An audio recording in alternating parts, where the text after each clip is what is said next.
Hello and welcome to Srinath. ఇవాళ topic వచ్చేసి class 10 biology 5th chapter coordination. So ఈ కోఆర్డినేషన్లో బేసికల్గా మనం ఏం మాట్లాడుకుంటామంటే ఫస్ట్ మనం ఓవర్వ్యూ అంతా మాట్లాడుకున్నాక తర్వాత ప్రతి ఒక్క టాపిక్ ఇన్ డీటెయిల్గా మాట్లాడుకుందాం.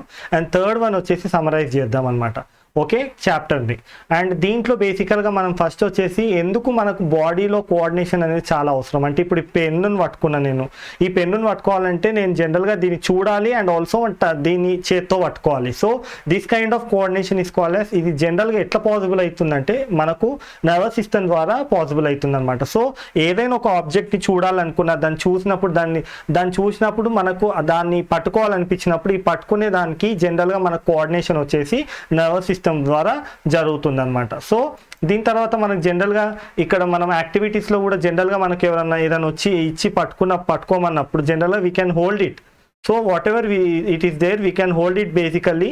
అండ్ ఈ హోల్డింగ్ బేసికల్గా మనం ఎందుకు అంటే we can see and hold the substances properly.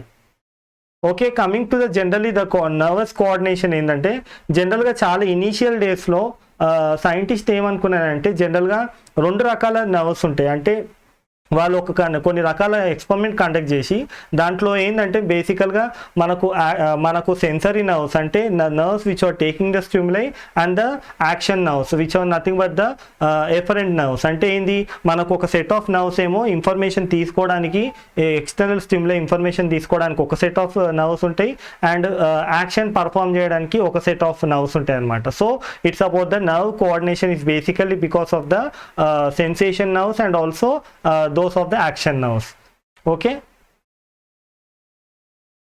and ఇంకోటి మనం we can also study about the permanent structure or the permanent slide of the nerve cell. ఇక్కడ జనరల్గా మనకు బేసికల్గా మనకు 3 రకాల కాంపోనెంట్స్ ఉంటాయి. ఒకటి మనకు జనరల్గా మనకు నర్వ్ బాడీ అంటే నర్వ్ యొక్క cell body followed by dendrites and also followed by axon. Okay, axon is the one basically this is the longest part. And next one వచ్చేసి మనకు cell body, that is the cell body basically. And third one వచ్చేసి బేసికల్గా మనకు dendrites. So dendrites, cell body and axon are making the nerve cell. ఇక్కడ జనరల్గా మనం ఈ nerve సెల్కి ఇన్ఫర్మేషన్ ఎట్లా పాస్ అవుతుంది అంటే జనరల్గా దాన్ని మనం నర్వ్ ఇంపల్స్ అంటాము. సో ఒక నర్వ్ సెల్ నుంచి ఇంకో నర్వ్ సెల్కి ఇన్ఫర్మేషన్ అనేది ఐదర్ మన కెమికల్ ద్వారా కానీ లేకపోతే ఎలక్ట్రికల్ ద్వారా కానీ లేకపోతే రెండింటి ద్వారా కూడా ఒక నర్వ్ సెల్కి ఇంకో నర్వ్ సెల్కి మనకి ఇన్ఫర్మేషన్ అనేది పాస్ అవుతుంది. సో ఎప్పుడైనా కూడా చూసుకుంటే ఒక నర్వ్ సెల్ ఇంకో నర్వ్ సెల్ ఎప్పుడైనా కంటిన్యూటీలు ఉండవు.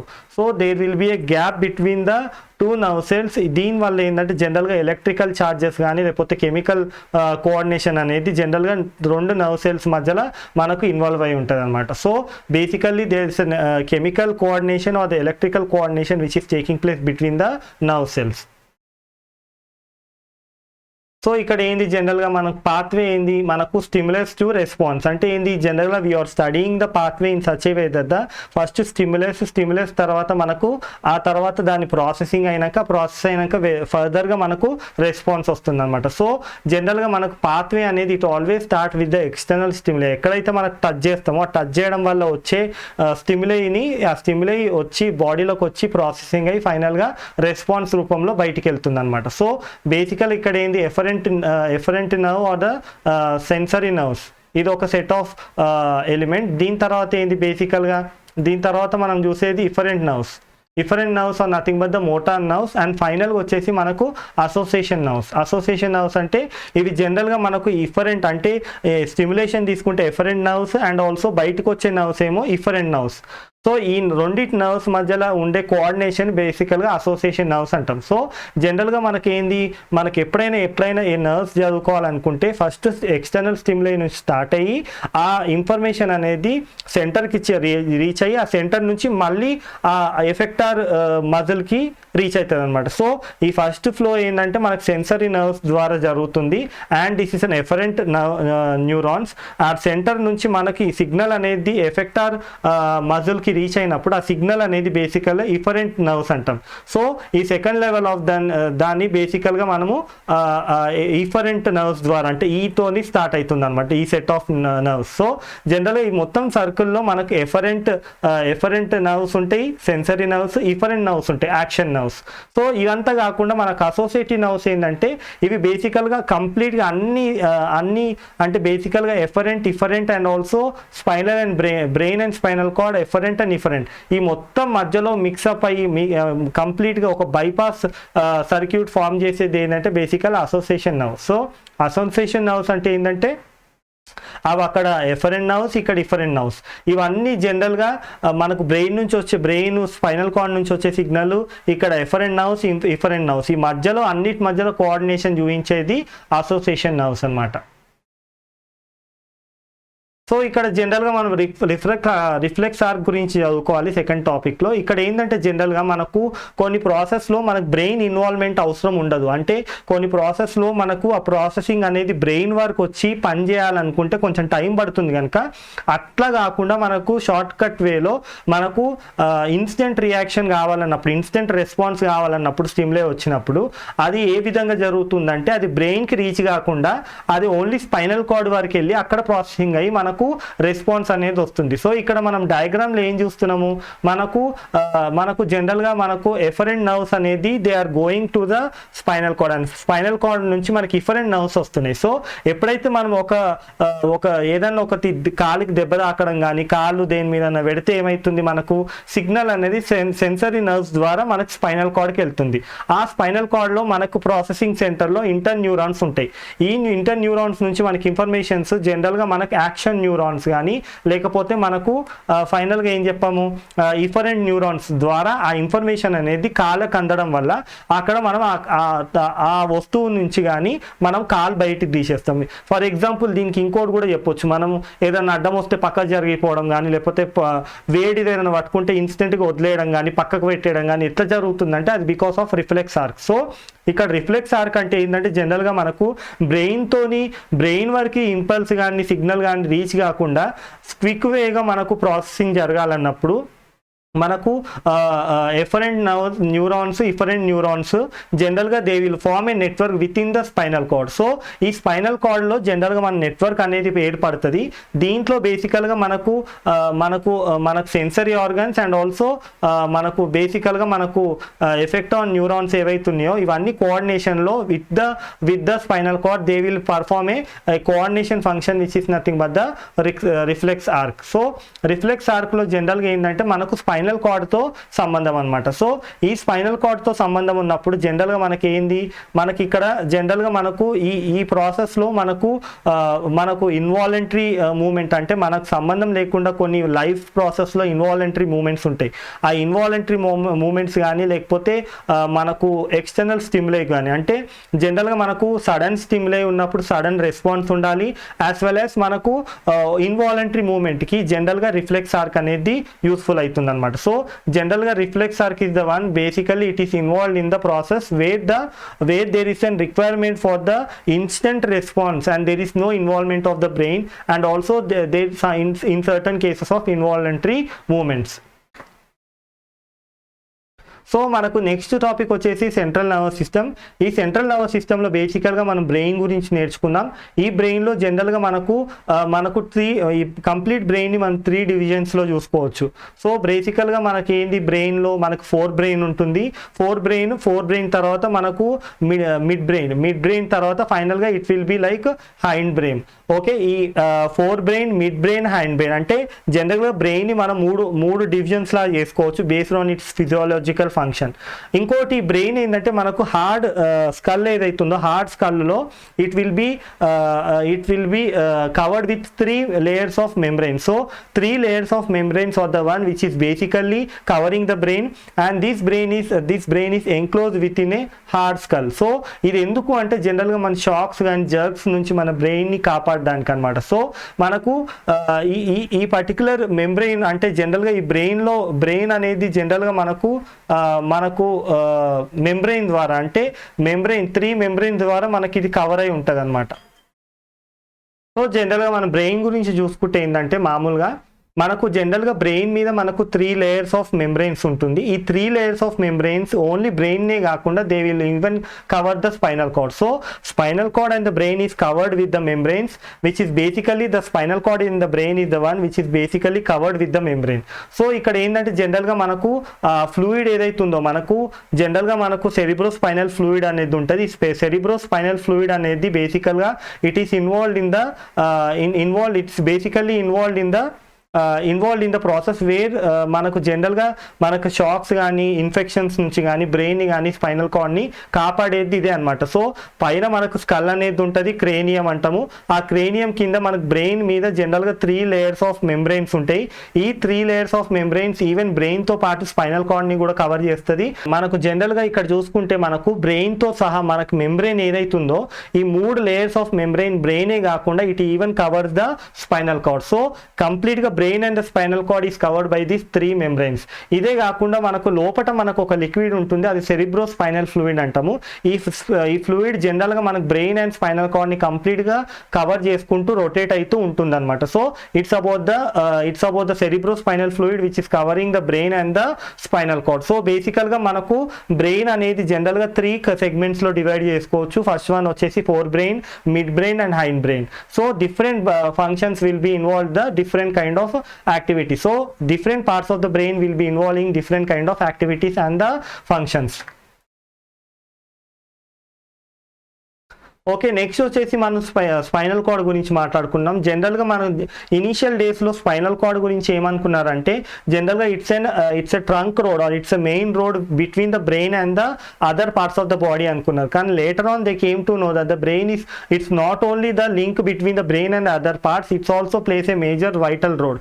ఏ విధంగా అంటే in case of some kind of systems అంటే some kind of nerves origination కానీ లేకపోతే ఎండింగ్స్ కానీ నర్వ్ ఎండింగ్స్ కానీ నర్వ్ ఆరిజిన్స్ కానీ స్పైనల్ కార్డ్లో జరుగుతుంది.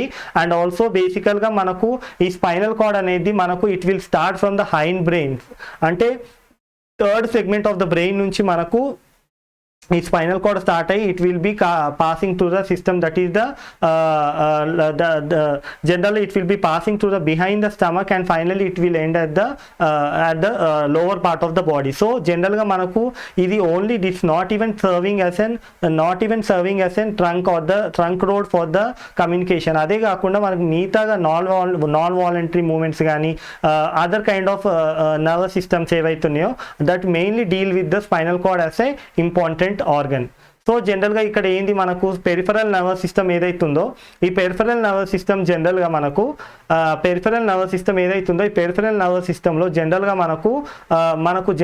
మనకు నర్వ్స్ అనేది they will B divided between the two different systems. So the dorsal horn and the ventral horn.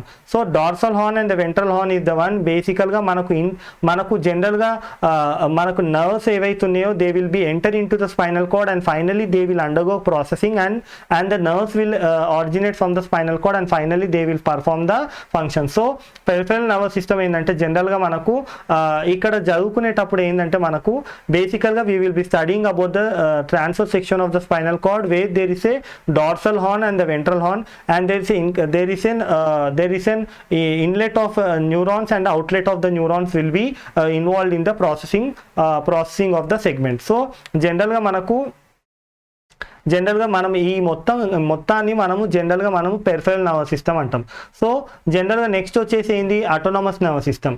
So ఇక్కడ ఏంది జనరల్గా మనకు పెరిఫెరల్ నర్వస్ సిస్టమ్ ఏవైతే జనరల్గా it will be taking place. So whatever the functions like blood vessels కానీ cardiac contraction కానీ blood vessels కానీ internal organs కానీ ఇవంతా ఫంక్షనింగ్ ఏంటంటే they will be performing with the peripheral nervous system. So peripheral nervous system they will be performing different kind of functions. So these kind of different kind of functions like heartbeat గానీ లేకపోతే internal organs కానీ cardiac muscles కానీ ఇవన్నీ ఏంటంటే జనరల్గా ఇవంతా ప్రాపర్గా చెప్పాలనుకుంటే ఇవంతా మనకు బేసికల్గా ఇన్వాలంటరీ ఫంక్షన్ కిందికి వస్తాయి. సో ఇవన్నిటిని ఏదైతే peripheral nervous system which is performing this kind of involuntary functions like contraction of the cardiac muscle కానీ లేకపోతే ఇంటర్నల్ ఆర్గన్ ఫంక్షనింగ్ కానీ కానీ బ్లడ్ వెసిల్ కానీ ఇవంతా జరిగేది ఏంటంటే బేసికల్గా it's about the autonomous nervous system. So autonomous nervous system అంటే ఏంటి? బేసికల్గా autonomous nervous system is the one wear it will perform the different kind of involuntary functions అనమాట. సో ఇక్కడ మనకు పారాసింపాటిక్ అండ్ సింపాటిక్ అంటాం. సో పారాసింపాటిక్ అంటే జనరల్గా which is basically originating from the brain. So parasympathetic nervous system is the one which is basically getting origin from the brain and it's getting the direct link or the information from the brain. అదే సింపాటిక్ అంటే ఏంటి? జనరల్గా the సింపాటిక్ అంటే spinal cord నుంచి వచ్చేది అనమాట.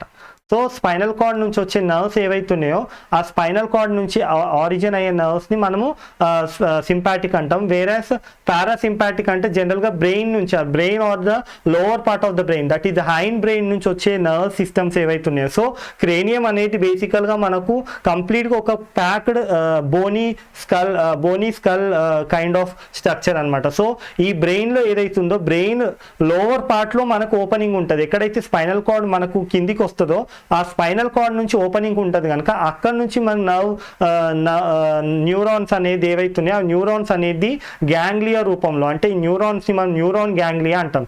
So ఆ lower part of the brain నుంచి, హైండ్ బ్రెయిన్ నుంచి మనకు గ్యాంగ్లియాన్ అనేది అరేజ్ అవుతుంది. సో అవి ఫైనల్గా they will be reaching the different target organ, that is బేసికల్గా ద కాల్డ్ యాజ్ పారాసింపాటిక్. సో జనరల్గా మనం ఇక్కడ చూసుకుంటే ఏంటంటే కోఆర్డినేషన్ వితౌట్ ద న్యూరాన్లో జనరల్గా మనం ఏం చూసుకుంటామంటే story of the insulin. So story of the ఇన్సులిన్లో ఏంటంటే మనకు ఇక్కడ జనరల్గా ఈ కోఆర్డినేషన్లో మనకు న్యూరాన్స్ యొక్క రోల్ అనేది ఆల్మోస్ట్ ఆల్ 50% ఉంటుంది. సో మనకు జనరల్గా కోఆర్డినేషన్ చూసుకుంటే ఎప్పుడైనా కూడా కోఆర్డినేషన్లో nervous system and also chemical system, అంటే chemical coordination and nervous coordination అనేది హ్యాండ్ ఆన్ హ్యాండ్ జరుగుతుంది అనమాట.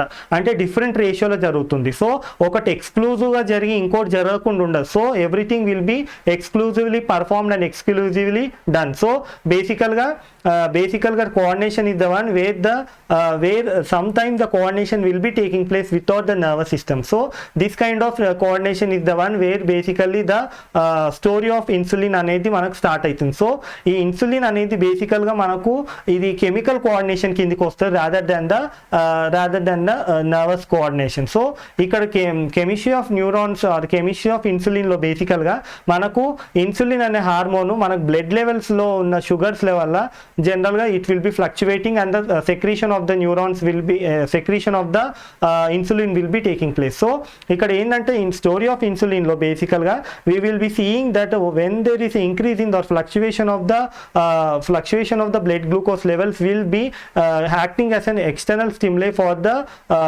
Langerhans, that is the ILs of the Langerhans, which are the source for the generation of the insulin molecule. So మనకి ఇదే కాకుండా జనరల్గా మనకు different kind of chemical coordinations గురించి నేర్చుకోవాలనుకుంటే జనరల్గా మనకు ఎండోక్రైన్ సిస్టమ్ గురించి నేర్చుకుంటాం. సో ఎండోక్రైన్ అంటే ఏంది? జనరల్గా మనకు డక్ట్లెస్ సెక్రీషన్, అంటే మనకు ఏదైనా సెక్రీషన్ జరిగినప్పుడు బాడీలో లివర్ కానీ ప్యాంక్రియాస్లో కానీ సెక్రీషన్ జరిగినప్పుడు అదొక పైప్ సిస్టమ్ ద్వారా ఒక టార్గెట్ ఆర్గన్కి రీచ్ అయ్యి అక్కడ ఫంక్షన్ చేస్తుంది. కానీ కొన్ని కైండ్ ఆఫ్ సిస్టమ్స్ ఏంటంటే అవిట్లకి ఎలాంటి ఎలా చూసుకున్నా కూడా ఇవి జనరల్గా అవిట్లకి ఎటువంటి పైప్ సిస్టమ్ ఉండదు. సో అవి డైరెక్ట్గా బ్లడ్లోకి రిలీజ్ అయిపోతాయి అనమాట. దిస్ కైండ్ ఆఫ్ సిస్టమ్ని మనం ఎండోక్రైన్ సిస్టమ్ అంటాం. సో ఇది ఒక కెమికల్ కోఆర్డినేషన్ ఎక్కడైతే మన కెమికల్ కాంపోనెంట్ సింథసైజ్ అయిన ఆర్గన్ నుంచి టార్గెట్ ఆర్గన్కి బ్లడ్ ద్వారా ట్రావెలింగ్ అవుతుంది అనమాట. సో ఇక్కడ ఏంది ఫీడ్బ్యాక్ మెకానిజం అనేది నెక్స్ట్ టాపిక్. దీంట్లో బేసికల్గా మనకు ఏదైనా ప్రాసెస్ జరగాలనుకునే ఎస్పెషల్గా కెమికల్ కోఆర్డినేషన్లో మనకు ఏదైనా కూడా మనకు ప్రోడక్ట్ ఏదైతే ఫామ్ అవుతుందో ఈ product will control the process. So ఈ whatever the end product is the one which is controlling the entire process. So this kind of mechanism is called as feedback mechanism. For example పిల్లలు పుట్టినాక జనరల్గా మనకు అప్పటి వరకు తల్లికి పిల్లలు పుట్టే వరకు కూడా మనకు తల్లికి పాలు రావన్నమాట. సో ఎప్పుడు వస్తాయి అంటే జనరల్గా పుట్టిన పిల్లలకి ఎప్పుడైతే మనకు ఆ పిల్లలు పాలు తాగడం మొదలు పెట్టినప్పుడు అప్పుడు ఆ ప్రాసెస్ మనకి ఇంకా ఎక్కువ జనరల్గా స్లోగా స్టార్ట్ అయ్యి ఇనిషియేట్ అయ్యి ఫైనల్గా అది ఎగ్జాగరేట్ అయ్యి యాక్సిలరేట్ అయ్యి సో ఫైనల్గా మనకి ఏంటంటే పిల్లలకి పాలు అనేది మనకు తయారవుతాయి అనమాట. సో అంటే ఈ ప్రోలాక్టిన్ ఏదైతే హార్మోన్ ఉందో ఈ ప్రోలాక్టిన్ హార్మోను పిల్లలు ఎప్పుడైతే తాగడం స్టార్ట్ చేస్తారో అప్పుడు దాని యొక్క ప్రాసెసింగ్ అనేది అనేది సింథసిస్ అనేది జరిగి అప్పుడు మిల్క్ ప్రొడక్షన్ అనేది ఇంకా పెరుగుతుంది. సో ప్రొలాక్టిన్ సింథసైజ్ కావాలనుకుంటే బేసికల్గా ఎక్స్టర్నల్ స్టిమ్యులై వచ్చేసింది suckling of the nipple. So ఇది జరిగినప్పుడు మనకు ప్రొలాక్టిన్ అనేది పాజిటివ్గా రెస్పాన్స్ ఇస్తుంది. అండ్ మోర్ సక్లింగ్ జరుగుతున్న కొద్దీ more and more prolactin will be synthesized and more will be the milk production of the mother after the childbirth. So ఇది ఒకటి అనమాట. సో ఇక్కడ జనరల్గా ఏంటంటే మనకు ఎండోక్రైన్ సిస్టమ్ గురించి చెప్పుకోవాలనుకుంటే పర్ఫెక్ట్ ఒక స్టడీ స్టేట్ సింథసిస్ అనేది ఎప్పుడు జరగదు. అంటే ఒకటే లెవెల్లో హార్మోన్ సింథసైజ్ కాదు అనమాట ఎండోక్రైన్ సిస్టంలో. ఇక్కడ ఏంటంటే base on the demand and supply. So ఎప్పుడైతే మనకు డిమాండ్ ఉంటుందో అప్పుడే సప్లై కావడము, ఎప్పుడైతే డిమాండ్ లేదో అప్పుడు సప్లై ఆగిపోవడం అనేది జరుగుతుంది. సో ఇక్కడ స్టడీ స్టేట్ అంటే కాన్స్టెంట్గా ప్రొడక్షన్ అనేది జరగదు. అది సైకిల్ పరంగా అంటే రిథమిక్ సైకిల్ పరంగా, బయాలజికల్ సైకిల్ పరంగా, డిమాండ్ అండ్ సప్లై పరంగా మనకు ఈ రొటేషన్ పద్ధతిలో మనకు ఈ హార్మోన్స్ అనేది ఎండోక్రైన్ సిస్టంలో సింథసైజ్ అవుతుంది అనమాట. సో ఇదే కాకుండా మనకు జనరల్గా మనకు కంట్రోల్ మెకానిజం ఇన్ ప్లాంట్స్ గురించి నేర్చుకోవాలనుకుంటే ప్లాంట్స్ ఓన్లీ అనిమల్స్కేనా ప్లాంట్స్కి రెస్పాన్స్ ఉండదు అంటే జనరల్గా అట్లా ఏమి ఉండదు. ప్లాంట్స్లో కూడా ఉంటుంది కొంతవరకు. అంటే అనిమల్లో డెవలప్ అయినంత ఎండోక్రైన్ సిస్టమ్, ఒక హార్మోన్ సిస్టమ్ కానీ లేకపోతే నర్వ్ సిస్టమ్ అనేది ప్లాంట్స్లో ఉండదు. కానీ దానికన్నా లోవర్ గ్రేడ్ ఆఫ్ లెవెల్స్ అనేది మనకు జనరల్గా ప్లాంట్స్లో చూడగలుగుతాం అనమాట. సో ఇక్కడ ఏంది జనరల్గా మనకు ప్లాంట్లో చూసుకుంటే ఏంటంటే మనకు జనరల్గా డిఫరెంట్ కైండ్ ఆఫ్ సిస్టమ్స్. అంటే ఒకటి మనకి ఏదైతే మనకు అనిమల్స్లో ఎండోక్రైన్ సిస్టమ్ ఉంటుందో అదే సిస్టమ్ ఈక్వాలెంట్ సిస్టమ్ అంటే లో గ్రేడ్ ఈక్వాలెంట్ సిస్టమ్ మనకు ప్లాంట్స్లో ఉంటుందన్నమాట. సో ఈ లో గ్రేడ్ ఈక్వాలెంట్ సిస్టమ్ ఏదైతే ఉందో దాన్ని మనం plant hormones or phyto hormone system అంటాం. సో జనరల్గా మనకు ప్లాంట్ గ్రోత్ అంటే మనకు జనరల్గా ఏంటంటే ఈ హార్మోన్స్ అన్ని ప్లాంట్ ఫంక్షన్స్ అంటే ప్లాంట్ ఫిజియాలజీతో పాటు గ్రోత్లో కూడా చాలా ఇంపార్టెంట్ కాంట్రిబ్యూషన్ చూపిస్తుంది అనమాట. సో జనరల్గా మనకి ఏంది బేసికల్గా మనకు జనరల్గా ఈ ప్లాంట్లో మనకు నర్వస్ సిస్టమ్ అంటే నర్వస్ సిస్టమ్ అంతగా ఉండదు. కానీ అవి కూడా they will also have an processing system which is equivalent to the nervous system. So external stimuli in the form of sunlight కానీ ఫిజికల్ టచ్ కానీ లేకపోతే సన్లైట్ కానీ లేకపోతే and also different kind of external stimulis ఏవైతున్నాయో మనకు ఆ stimuli ఆధారంగా మనకు ప్లాంట్ అనేది they will show the response. So basically it can be the physical agents like rainfall, monsoon or nothing but the sunlight or any kind of physical agent, chemical agent తో పాటు అన్ని agents కి plants అనేది they will show the response. So ఇక్కడ మనం యాక్టివిటీలో ఏం నేర్చుకుంటామంటే బేసికల్గా మనం ప్లాంట్ ఎప్పుడైతే మనకు సన్కి ఎక్స్పోజ్ అవుతుందో కొన్ని ప్లాంట్స్ ఏంటంటే they will show the bending nature. So this bending nature ఎందుకు అంటే మనకు ఎప్పుడైతే మనకు సన్కి ఎక్స్పోజ్ అయితే మనకి వెనక పార్ట్ ఏదైతుందో ఇక్కడ గ్రోత్ ఎక్కువ జరగడం వల్ల మనకు ఈ గ్రోత్ తగ్గడం వల్ల ఈ ఏరియా అనేది తగ్గిపోయి మనకు ప్లాంట్ అనేది ముందుకు బెండ్ అవుతుంది అనమాట. సో బేసికల్గా the bending of the plant is because of the exposure of plant entirely to the one side of the plant is exposed to the sunlight. So బేసికల్గా ఇదే కాకుండా మనము tropic and nastic kind of movements అని అంటాం. So జనరల్గా traffic అంటే ఏంది మనకు ఎక్స్టర్నల్ స్టిమ్యులై ప్రకారంగా మనకు మూమెంట్ అనేది జరుగుతుంది. So direction of external stimuli is reliable with the direction of the response. So బేసికల్గా direction of the external stimuli is connected with the direction of stimulis. అంటే స్టిమ్యులైతో పాటు మనకు డైరెక్షన్ ఆఫ్ ద రెస్పాన్స్ అనేది రెండు same డైరెక్షన్లు ఉంటే దాన్ని traffic movement అంటాం. సో జనరల్గా నాస్టిక్ మూమెంట్ అంటే ఏంది మనకు స్టిమ్యులై యొక్క రెస్పాన్స్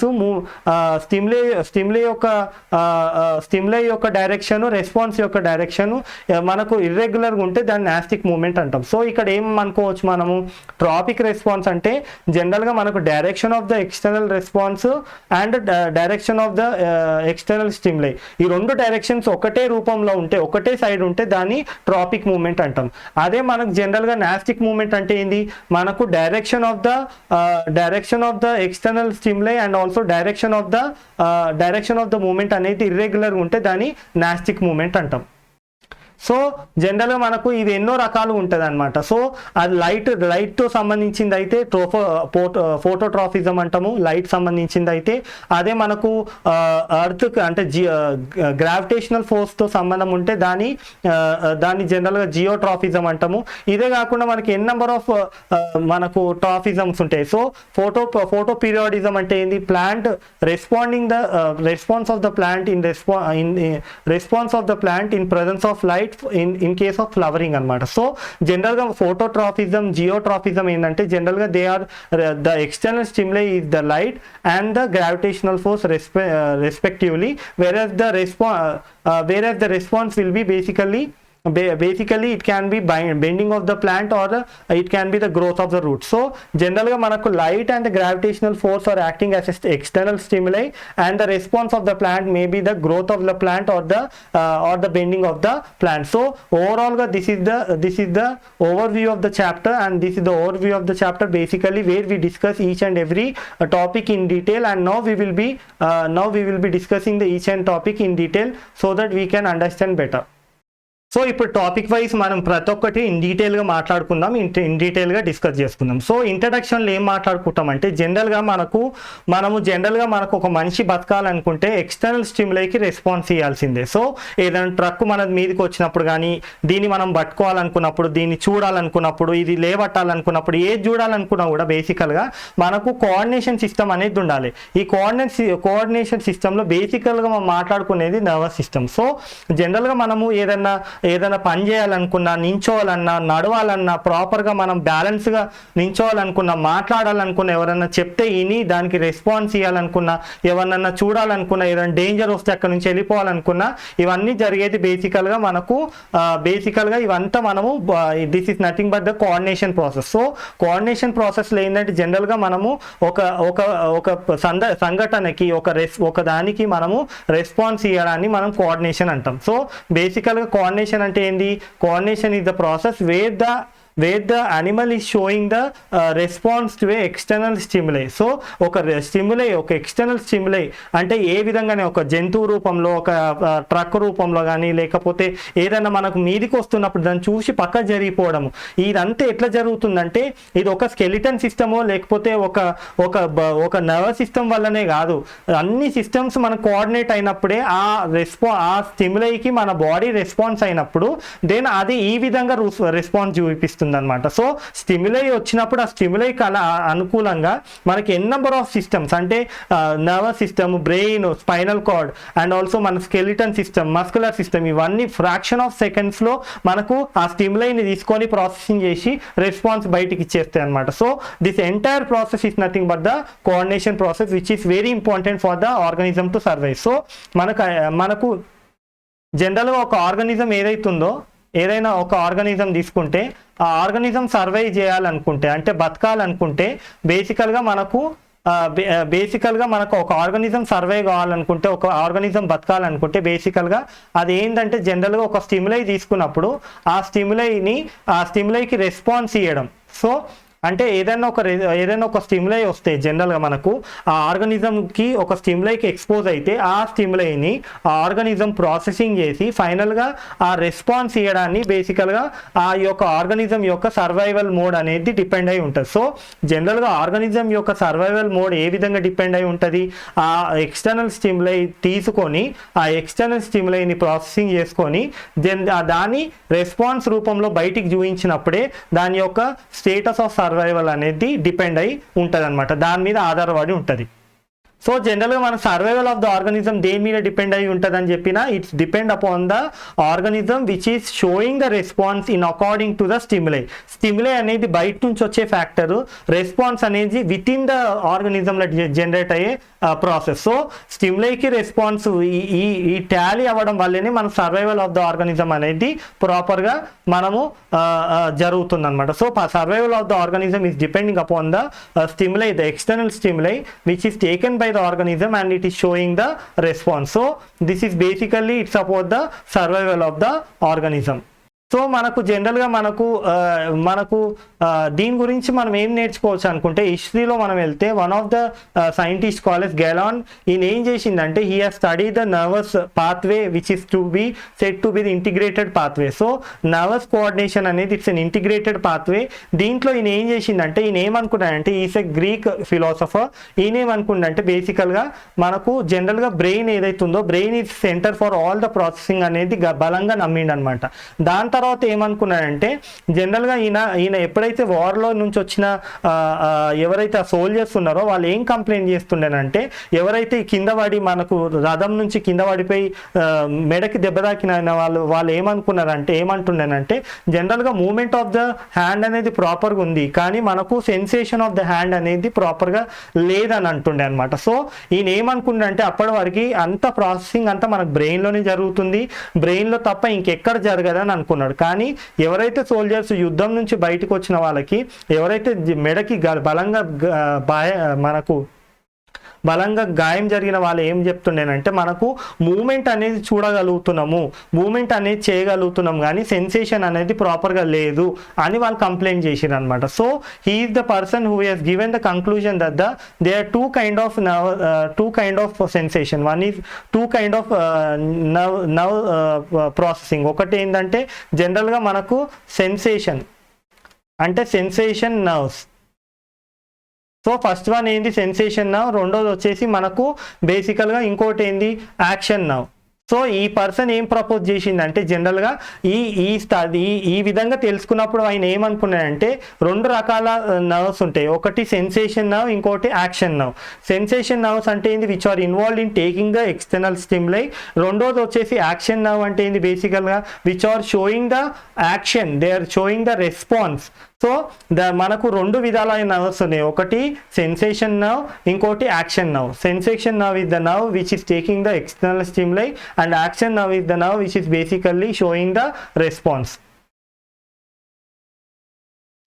సో బేసికల్గా మనకు రెండు రకాల ఫంక్షన్స్ ఉంటాయి అనమాట based on the sensation nerve. Another one is the action response. So action response is the one kind of nerve and the sensation nerve is the other kind of nerve. So he is the person who ఈ studied about this kind of response. So బేసికల్గా ఇంకోటి ఏమనుకున్నాడంటే nerve system అనేది it's integrating system అన్నాడు. So ఇక్కడ ఏంది దాని అర్థం ఏంటంటే బేసికల్గా మనకు జనరల్గా ఈయన ఏమనుకుంటుండే అంటే మనకు జనరల్గా ఎలక్ట్రిసిటీ ద్వారా మనకు నర్వ్ సిస్టమ్ నుంచి ఒకదాంతో ఒకటి మనకు అనుకూలంగా మనకు నర్వ్ ఇంపల్స్ అనేది జరుగుతుంటుంది. సో నర్వ్ ఇంపల్స్ ఏ విధంగా జరుగుతుంది, జనరల్గా ఎలక్ట్రిసిటీ రూపంలో ఒక నర్వ్ సెల్ నుంచి ఇంకో నర్వ్ సెల్కి మనకు ట్రాన్స్ఫర్ అవుతూ సిగ్నల్ అనేది ట్రాన్స్మిట్ అవుతూ వెళ్తుంటుంది అనమాట. సో జనరల్గా అక్కడ మనకు రెండు నర్వ్ సెల్స్ మధ్యలో ఎలాంటి కనెక్షన్ ఉండదు, కంటిన్యూ కనెక్షన్ ఏముండదు. సో ఈ నర్వ్ సెల్కి మధ్యలో మనకు ఏదైతుందో బేసికల్గా ఆ మధ్యలో ఉన్నది కాస్త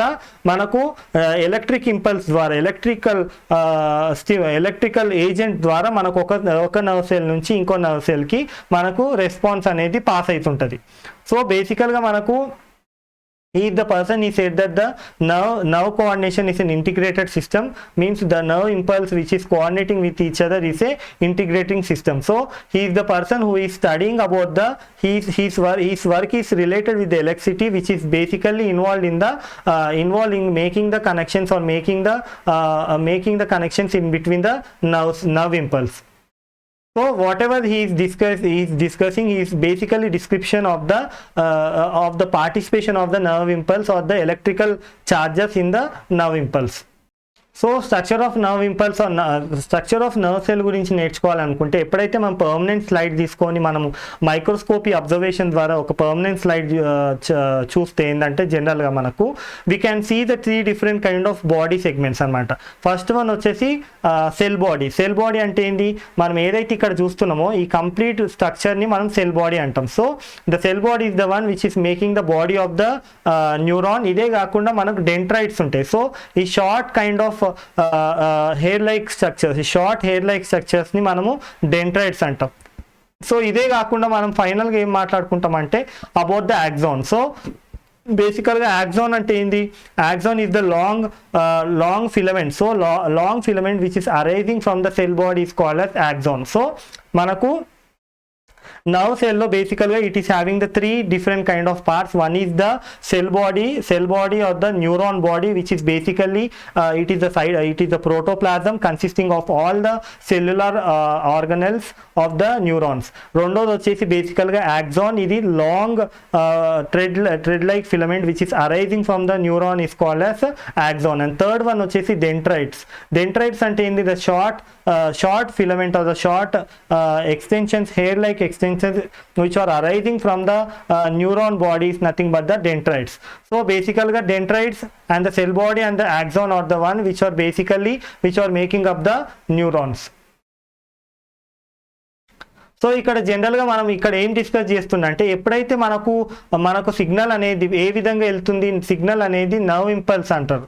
సో సిగ్నల్ని మనం ఏ విధంగా అనొచ్చు, signal is nothing but the nerve impulse which is passing from one neuron to the other nerve cell. So one nerve cell నుంచి అదర్ నర్వ్ సెల్ని ఈ passing of the information is called as nerve impulse. So జనరల్గా ఇక్కడ ఏం నేర్చుకున్నాం మనము, ఎప్పుడైతే మనకు రెండు నర్వ్ ఇంపల్స్ ఎప్పుడైతే పాస్ అవుతుంటాయో, జనరల్గా రెండు నర్వ్ ఇంపల్స్ ఏవైతున్నాయో ఈ రెండు నర్వ్ ఇంపల్స్ మధ్యలో డెండ్రైట్స్ మధ్యలో ఈ గ్యాప్ అనేది ఖచ్చితంగా ఉంటుంది అనమాట. సో ఈ గ్యాప్ ఏదైతుందో ఈ గ్యాప్ని మనం సినాప్టిక్ గ్యాప్ అంటాం. సో ఒక నర్వ్ సెల్ ఇంకో నర్వ్ సెల్ మధ్యలో చిన్న టైనీ స్పేస్ ఉంటుంది. ఈ టైనీ స్పేస్ని మనం సినాప్టిక్ జంక్షన్ ఆర్ సినాప్సిస్ అంటాం.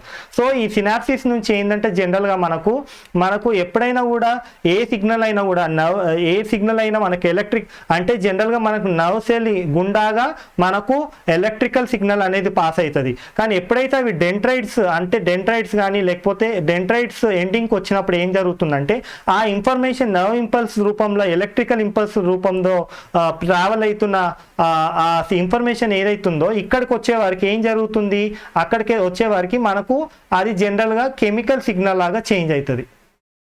సో ఇక్కడ ఏంది, ఎప్పుడైతే అవి నర్వ్ ఇంపల్స్ మనకు ఎండ్ ఆఫ్ ద న్యూరాన్కి రీచ్ అయినప్పుడు అవి జనరల్గా they will be involved in the firing the chemical agents. So ఈ chemical agents will carry the information of that nerve impulse and they will reach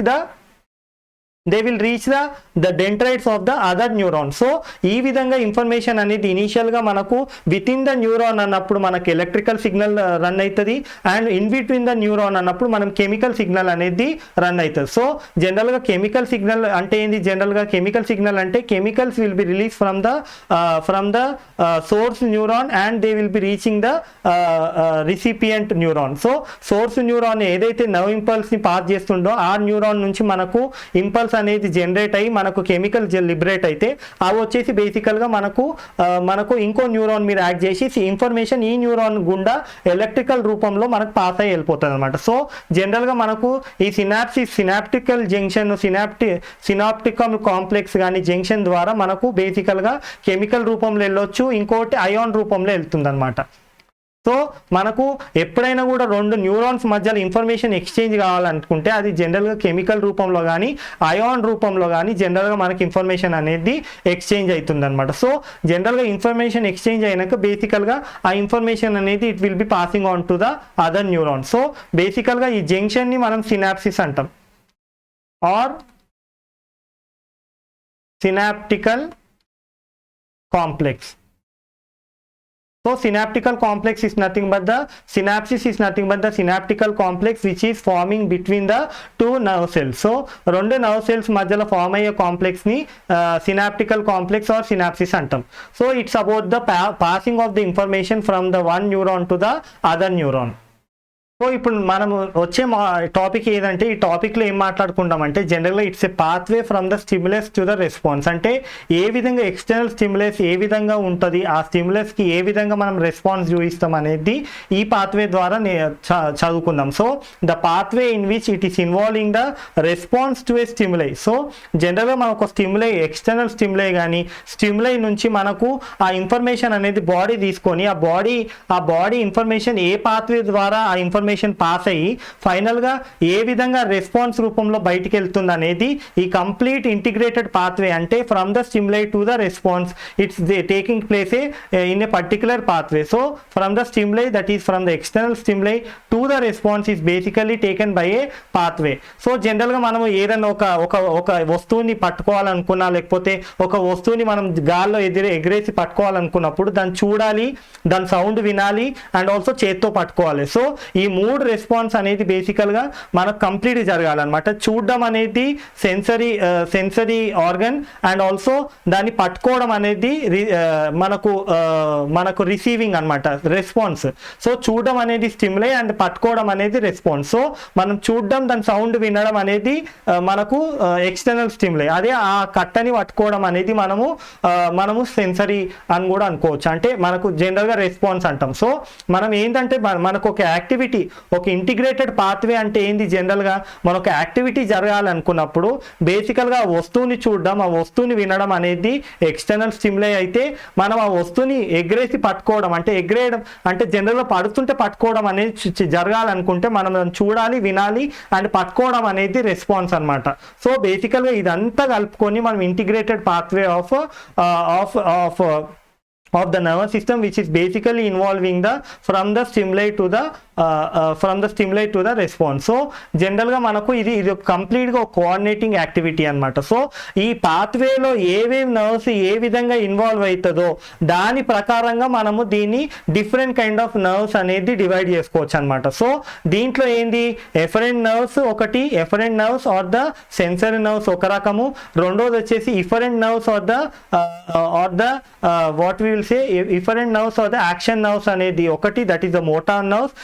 third one వచ్చేసి associative nerves. So మనకు 3 రకాల nerves ఉంటాయి, ఒకటి effector nerves are the sensory nerves, రెండోది వచ్చేసి బేసికల్గా efferent nerves are the motor nerves, and మూడోది వచ్చేసి అసోసియేటివ్ నర్వ్స్. జనరల్గా మనం ఎఫరెంట్ నర్వ్స్ గురించి ఏం మాట్లాడుకుంటాము, జనరల్గా ఈ నర్వ్స్ యొక్క పని ఏంటంటే, ఫర్ ఎగ్జాంపుల్ మనం ముక్కు నుంచి మనం స్మెల్ చూస్తాం. సో ఇక్కడ స్మెల్ అనేది ఎక్స్టర్నల్ స్టిమ్యులై అనమాట. సో ఈ ఎక్స్టర్నల్ స్టిమ్యులై వచ్చేసి మనకు ముక్కు నుంచి మనం వాసన చూస్తాం కనుక ఆ వాసన ఎక్స్టర్నల్ స్టిమ్యులై. సో ఇక్కడ నుంచి జనరల్గా మనకు ఒక ఈ మజిల్ ఏదైతుంది, మజిల్ నుంచి మనకు నర్వ్ ఎండింగ్స్ అనేది అరేజ్ అవుతాయి. సో ఈ నర్వ్ ఎండింగ్స్ ఏం చేస్తే ఈ స్టిమ్యులై, ఈ రెస్పాన్స్ని, అంటే ఏదైతే ఈ స్టిమ్యులై జరుగుతుందో ఈ స్టిమ్యులైని మనము ఒక న్యూరాన్ ద్వారా మనకు బ్రెయిన్కి చేరేస్తాయి అనమాట. సో బ్రెయిన్కి కానీ స్పైనల్ కార్డ్కి కానీ జనరల్గా ఒక మధ్యలో ఒక న్యూరాన్ వచ్చి ఆ న్యూరాన్ ఏం చేస్తుంది, ఈ స్మెల్ ద్వారా వచ్చిన ఎక్స్టర్నల్ స్టిమ్యులై నుంచి వచ్చిన ఇన్ఫర్మేషన్ని అది ఆ నర్వ్ ఎండింగ్స్ ద్వారా కలెక్ట్ చేసుకొని బేసికల్గా బ్రెయిన్ ఆర్ స్పైనల్ కార్డ్కి చేరేస్తుంది అనమాట. సో ఈ నర్వ్స్ ఏవైతున్నాయో which is involved in the carrying the information from the basically from the sensory organs, whatever the information is carried, that is carried by these nerves from the nerve endings of the muscle. So ఇక్కడ ఏదైతే muscle ఉందో ఆ muscle నుంచి వచ్చే nerve ending ద్వారా మనకు ఆ sensory organs నుంచి వచ్చే ఇన్ఫర్మేషన్ ఏదైతుందో ఆ ఇన్ఫర్మేషన్ని ఈ మధ్యలో ఉన్న న్యూరాన్స్ తీసుకొని బ్రెయిన్ స్పైనల్ కార్డ్కి అందజేస్తాయి. సో ఇలాంటి నర్వ్స్ని మనం efferent nerves of the sensory nerves అంటాం. సో వీటిలో పని ఏంది, బేసికల్గా మనకు ముక్కు ద్వారా వచ్చే స్మెల్ ఏదైతుందో, స్మెల్ కానీ స్టిమ్యులై కానీ, ఈ స్మెల్ ఆర్ స్టిమ్యులై ద్వారా ఈ ముక్కు ద్వారా పీడ్చుకొని ఆ ముక్కులో ఉన్న మజిల్లో ఉన్న సెన్సరీ నర్వ్స్ ఏవైతున్నాయో ఆ సెన్సరీ నర్వ్స్ యాక్టివేట్ అయ్యి ఆ స్టిమ్యులైని basically they will be carry forward to the other neuron. This neuron is basically called as efferent neuron or the sensory neuron. So ఈ సెన్సరీ న్యూరాన్, ఎఫరెంట్ న్యూరాన్ యొక్క పని ఏంటంటే they will take the information from the external stimuli neuron, that is the information from the sensory muscle నుంచి వచ్చే sensory neuron ద్వారా information తీసుకొని ఈ efferent neuron or sensory neurons అవి సెంట్రల్ నర్వస్ సిస్టమ్కి బ్రెయిన్ కానీ స్పైనల్ కార్డ్ కానీ information చేరేయడం అనమాట. అది దాని యొక్క పని. సో ఈ జనరల్గా ఇక్కడ మనం ఎగ్జాంపుల్ ఇస్తే ఎక్స్టర్నల్ స్టిమ్యులై యొక్క ఎగ్జాంపుల్ వచ్చేసి స్మెల్ అయి ఉండొచ్చు, లేకపోతే లేకపోతే చేంజ్ ఇన్ ద సరౌండింగ్స్, ఎలాంటి చేంజెస్ ఏమన్నా సరౌండింగ్స్లో జరిగితే దాన్ని బేసికల్గా ఎఫరెంట్ న్యూరాన్స్ అంటే సెన్సరీ న్యూరాన్స్ ద్వారా ఇన్ఫర్మేషన్ అనేది బ్రెయిన్కి చేరేయడమే మన ఈ నర్వస్ సిస్టమ్ యొక్క పని అనమాట. రెండోది వచ్చేసి efferent neurons or motor neurons ఏంటంటే ఎప్పుడైతే బ్రెయిన్ ఏదైతుందో, సో బ్రెయిన్ కానీ స్పైనల్ కార్డ్ కానీ స్పైనల్ కార్డ్ కానీ జనరల్గా ఇన్ఫర్మేషన్ని రెస్పాన్స్ రూపంలో చూపించాలనుకున్నప్పుడు, అంటే మనకు బ్యాడ్ స్మెల్ వచ్చినప్పుడు బేసికల్గా మనం అక్కడ నుంచి జరిగిపోతాం. ఆ జరిగిపోవడం ఏంది, మనకు ఆ జరిగిపోవడాన్ని బేసికల్గా మనం దేన్ని అంటాము, అది రెస్పాన్స్ అంటాం. సో ఆ రెస్పాన్స్ ఏ విధంగా వస్తుంది, ఆ బ్రెయిన్ ఆర్ స్పైనల్ కార్డ్ ఆ రెస్పాన్స్ని నర్వ్ ఇంపల్స్ ద్వారా, అంటే జనరల్గా మనకు ఎఫరెంట్ ఆర్ మోటార్ న్యూరాన్స్ ఏదైతుందో, motor neurons or afferent neurons ఏం చేస్తాయి, ఆ బ్రెయిన్ స్పైనల్ కార్డ్ నుంచి వచ్చే ఈ రెస్పాన్స్ని నర్వ్ ఇంపల్స్ ద్వారా మనకు చేరవేసి ఫైనల్గా మనకు ఎఫెక్టార్ టిష్యూ ఏదైతుందో, అంటే ఎఫెక్టార్ టిష్యూ అంటే ఏంది, ఎఫెక్టార్ టిష్యూ అంటే ఎక్కడైతే మనకు రెస్పాన్స్ చూపిస్తుందో ఆ muscle tissue, effector tissue or muscle tissue దగ్గర ఈ మనకు జనరల్గా afferent neurons or motor neurons end అవుతాయి. సో ఆ afferent tissue or muscle tissue ఎక్కడైతే మనకు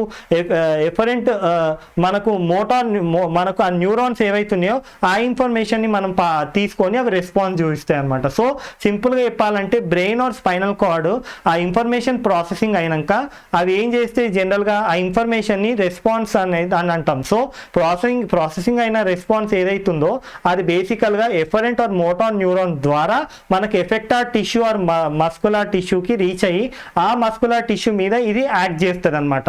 ఆ యాక్టింగ్ని మనం రెస్పాన్స్ అంటాం. సో జనరల్గా మనకు స్మెల్ వస్తుందని చెప్పినాం, ఆ స్మెల్ వచ్చినప్పుడు మనం జరిగిపోవడాన్ని మనము యాక్షన్ అంటాం. సో ఈ యాక్షన్ని బేసికల్గా మనము ఈ యాక్షన్ ఏ విధంగా జరిగింది, ఎందుకంటే ఇన్ఫర్మేషన్ ఎక్కడి నుంచి వస్తుంది, బ్రెయిన్ ఆర్ స్పైనల్ కార్డ్ నుంచి మన ఎఫెక్టార్ ఆర్ మోటార్ న్యూరాన్ ద్వారా మనకు ఫైనల్గా మనకు మస్కులర్ టిష్యూ కానీ ఎఫెక్టార్ టిష్యూ అనేది రెస్పాన్స్ చూపిస్తుంది అనమాట. సో ఇక్కడ ఫైనల్గా మనకేంది, మనకు ఆ రెస్పాన్స్ అనేది మూమెంట్ రూపంలో కనబడుతుంది కనుక మనకు బేసికల్గా దీని ఈ టిష్యూని ఈ మోటార్ మూవ్ అంటే మోషన్ని, టిష్యూ మూమెంట్ని, ఈ ఎఫెక్టార్ టిష్యూ మూమెంట్ని బేసికల్గా మనము జనరల్గా ఏమంటాము, that is nothing but call as ఈ ఫంక్షన్లో ఇన్వాల్వ్ అయిన న్యూరాన్స్ని efferent neuron or the motor neuron అని అంటాం.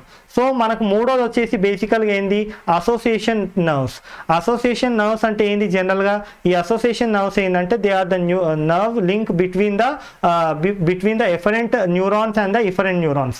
So efferent neurons and afferent neurons are the one, ఈ మధ్యలో జరిగే కోఆర్డినేషన్ ఏదైతుందో ఈ కోఆర్డినేషన్ని nothing but call as association nerves అంటాం. సో అసోసియేషన్ నర్వ్ అంటే ఏంది, జనరల్గా which is coordinating between the efferent neurons and the afferent neurons is nothing but call as association nerve. So ఇక్కడ జనరల్గా మనకు sense organs are nothing but మనకు tongue, skin, eyes, nose and ears ఇవన్నిటిని మనం sense organs అంటాం. So ఆ sense organs నుంచి arise అయ్యేది మనం ఆ సెన్స్ ఆర్గన్స్ని మనం రిసిప్టార్స్ అని కూడా అంటాం.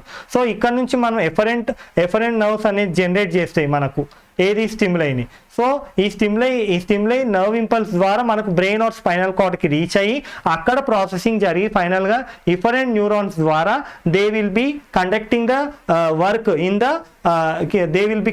The work via this efferent neurons in the muscle. So ఈ మజిల్స్ ఏంటి, బేసికల్గా these muscles are nothing but they may be the muscles of the organs or they may be muscles of the tissue. So ఈ efferent neurons ద్వారా వచ్చిన information ఏదైతుందో they will B acting on the effector muscle or effector organ, so that whatever the response is there, it should be executed. So ikkada stimuli is the one which is propagating the nerve impulse, and finally the response is the one which is shown by the effector organ or effector muscle which is showing the response. So manaku mukku bad smell వచ్చినప్పుడు మనము జరిగి వెళ్ళిపోతాం. So ఈ జరిగి వెళ్ళిపోయేది ఏంది, బేసికల్ గా it is the muzzle of the organs or the muscles of the organs or muscles of the effector tissue which is basically showing the response.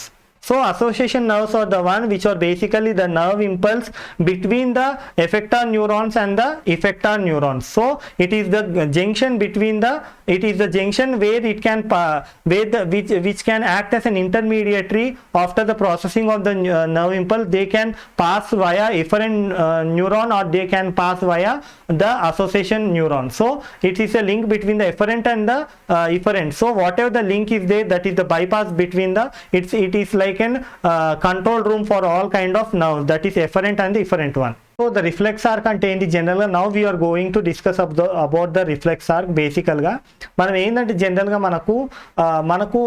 మనకు ఈ రిఫ్లెక్స్ ఆర్క్ గురించి నేర్చుకోవాలనుకుంటే ఇది ఒక సింగిల్ పాత్వే అనమాట. సో ఈ సింగిల్ పాత్వే ఏంది జనరల్గా, it is a single pathway which is basically there is a starting of detector. So whatever the information is there, the information is starting from the detector via the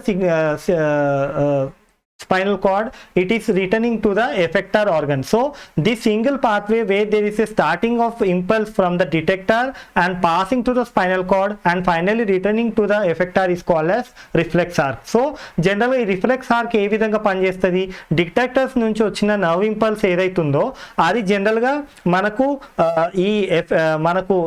మనకు జనరల్గా okay efferent neurons ద్వారా information అనేది detectors నుంచి spinal card or the బ్రెయిన్కి reach అయినాక దాని తర్వాత ఏవైతే నర్వ్ సెల్స్ ఉన్నాయో ఆ నర్వ్ సెల్స్ కాస్త ఆ ఇన్ఫర్మేషన్ని మనకు బ్రెయిన్ ఆర్ స్పైనల్ కార్డ్ ద్వారా మనకు ఎఫెక్టార్స్కి రీచ్ అవుతుంది అనమాట. So entire pathway, so this entire single pathway is the one which is basically it is involving the detector, spinal cord and also effector one. So detector and spinal cord and effector, this entire single pathway is called as reflex arc. So జనరల్గా ఇక్కడ ఏం నేర్చుకోవాలి మనము, detectors నుంచి వచ్చే nerve impulse basically it will be taking the information and finally they will be reaching the brain and the spinal cord, and whatever the nerve cells which are arising from the spinal cord, these will carry the information from the spinal cord or the brain to finally to the effector organs. So this kind of reaching is called as reflex arc. So ఈ reflex arc ఎందుకులో useful అవుతుందంటే జనరల్గా మనకు ఎప్పుడైనా కూడా మనకి డయాగ్రామ్లో చూసినట్టు ఎప్పుడైతే మనము జనరల్గా ఒక కాలు ఒక విరిగిన మనకు షార్ప్ ఎడ్జెస్ మీద ఎప్పుడైతే కాలు పెడతామో ఆ కాలు పెట్టినప్పుడు ఆ ఇన్ఫర్మేషన్ అనేది జనరల్గా మనకు afferent neurons, so efferent neurons are sensory neurons ద్వారా మనకు బ్రెయిన్ ద్వారా వెళ్ళకుండా మనకు జనరల్గా స్పైనల్ కార్డ్కి వెళ్తుంది.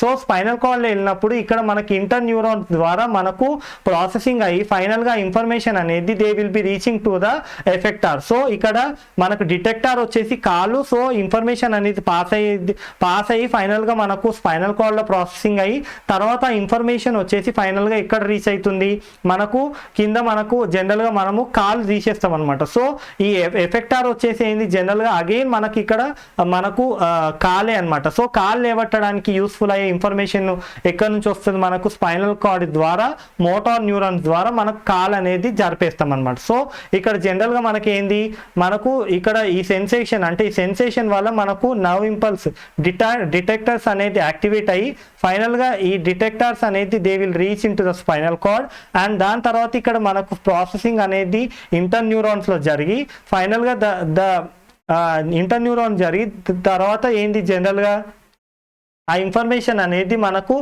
మోటార్ న్యూరాన్ ద్వారా ఇన్ఫర్మేషన్ అనేది పాస్ అయ్యి ఫైనల్గా మనకు ఎఫెక్టార్ మజిల్ కానీ ఎఫెక్టార్ ఆర్గన్ దగ్గరకు వచ్చి ఆ ఇంపల్స్ అనేది మనకు రెస్పాన్స్ రూపంలో చూపిస్తుంది అనమాట. సో రెస్పాన్స్ ఏంటి, బేసికల్గా కాళ్ళు లేవెట్టేయడం. సో కాళ్ళు లేవెట్టేయడం వల్ల మనకు ఎక్కువ డ్యామేజ్ కాకుండా బాడీకి మనం కాళ్ళు లేవెట్టేస్తాం అనమాట. సో మోటార్ న్యూరాన్ ఏంది, బేసికల్గా motor neurons are the one which is basically showing the information. So basically showing the information in the form of response, and finally they will be lifting the leg so that they won't have the excess of damage to the body.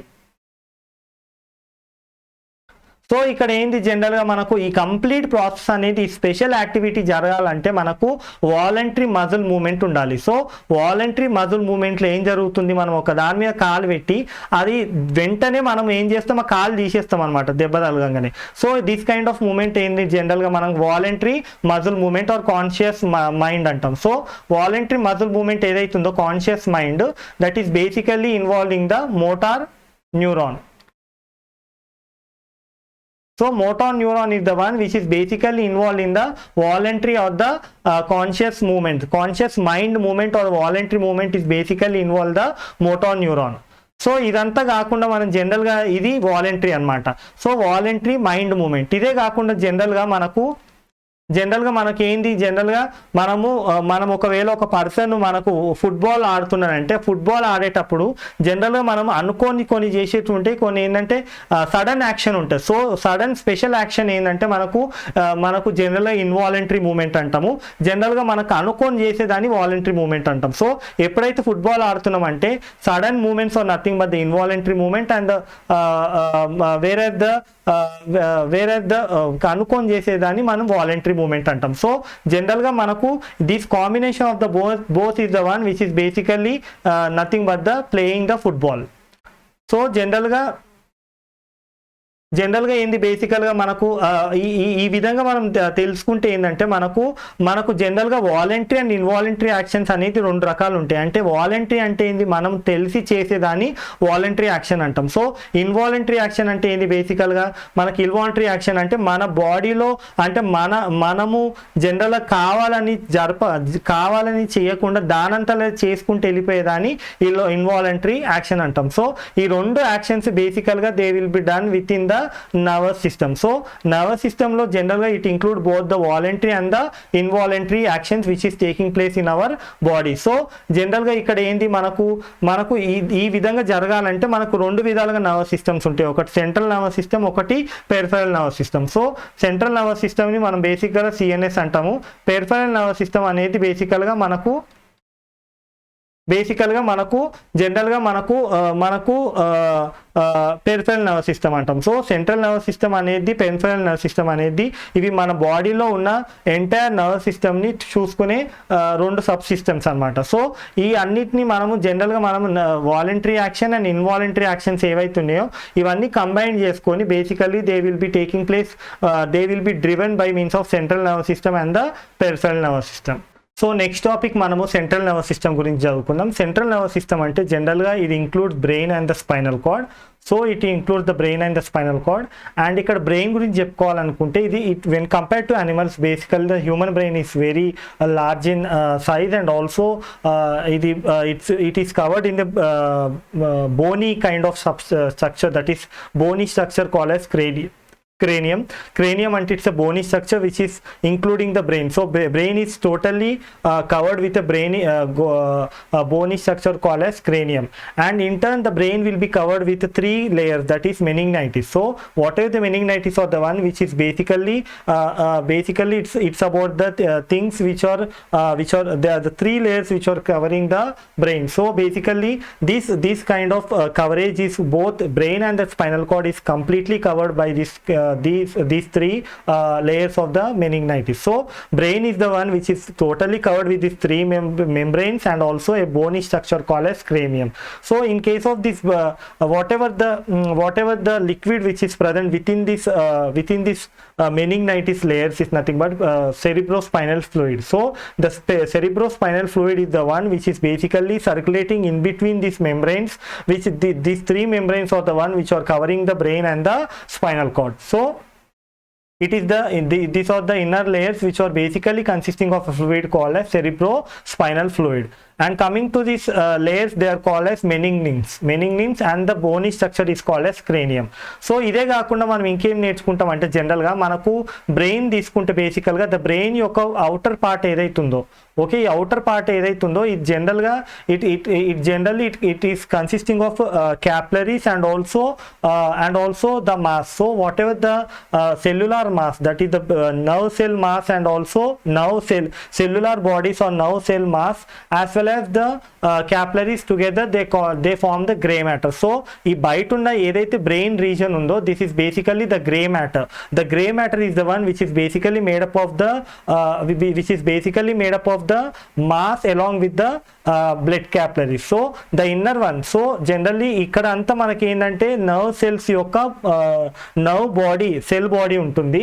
అదే లోపలికి వస్తే ఏంటంటే మనకు white matter ఉంటుంది. So white matter ఏం basically the white matter is the one which is basically present with in the it is present towards the centre of the brain and it is generally made up of axons. So the axons are the one which is basically making the white matter, and the gray matter is the one which is basically made up of nerve cell body and also blood capillaries. So basically when you are discussing about the brain is the one which is the central nervous system is including the brain and the spinal cord. Ide kaakunda brain is enclosed in a bony skull called as cranium. Apart from this, the brain will be covered with three layers of membrane that is called as meninges. So whatever the function of the meninges ఏంటంటే brain ని spinal cord ని shocks నుంచి jerks నుంచి కాపాడడం అనమాట, shock absorber లాగా. ఇదే కాకుండా ఈ బోనీ స్ట్రక్చర్ అండ్ మెంబ్రెయిన్స్ మెనింగ్సే కాకుండా మనకి ఇన్ బిట్వీన్ ద లిక్విడ్ ఉంటుంది. That liquid is basically called as cerebrospinal fluid, and this cerebrospinal fluid is the one which is maintaining the proper it's acts as a shock absorber అనమాట. అదే కాకుండా general గా మన brain వచ్చేసి బయటది వచ్చేసి grey matter ఉంటుంది, that is consisting of the nerve and the blood capillaries, and the internal part of the brain is white matter which is basically consisting of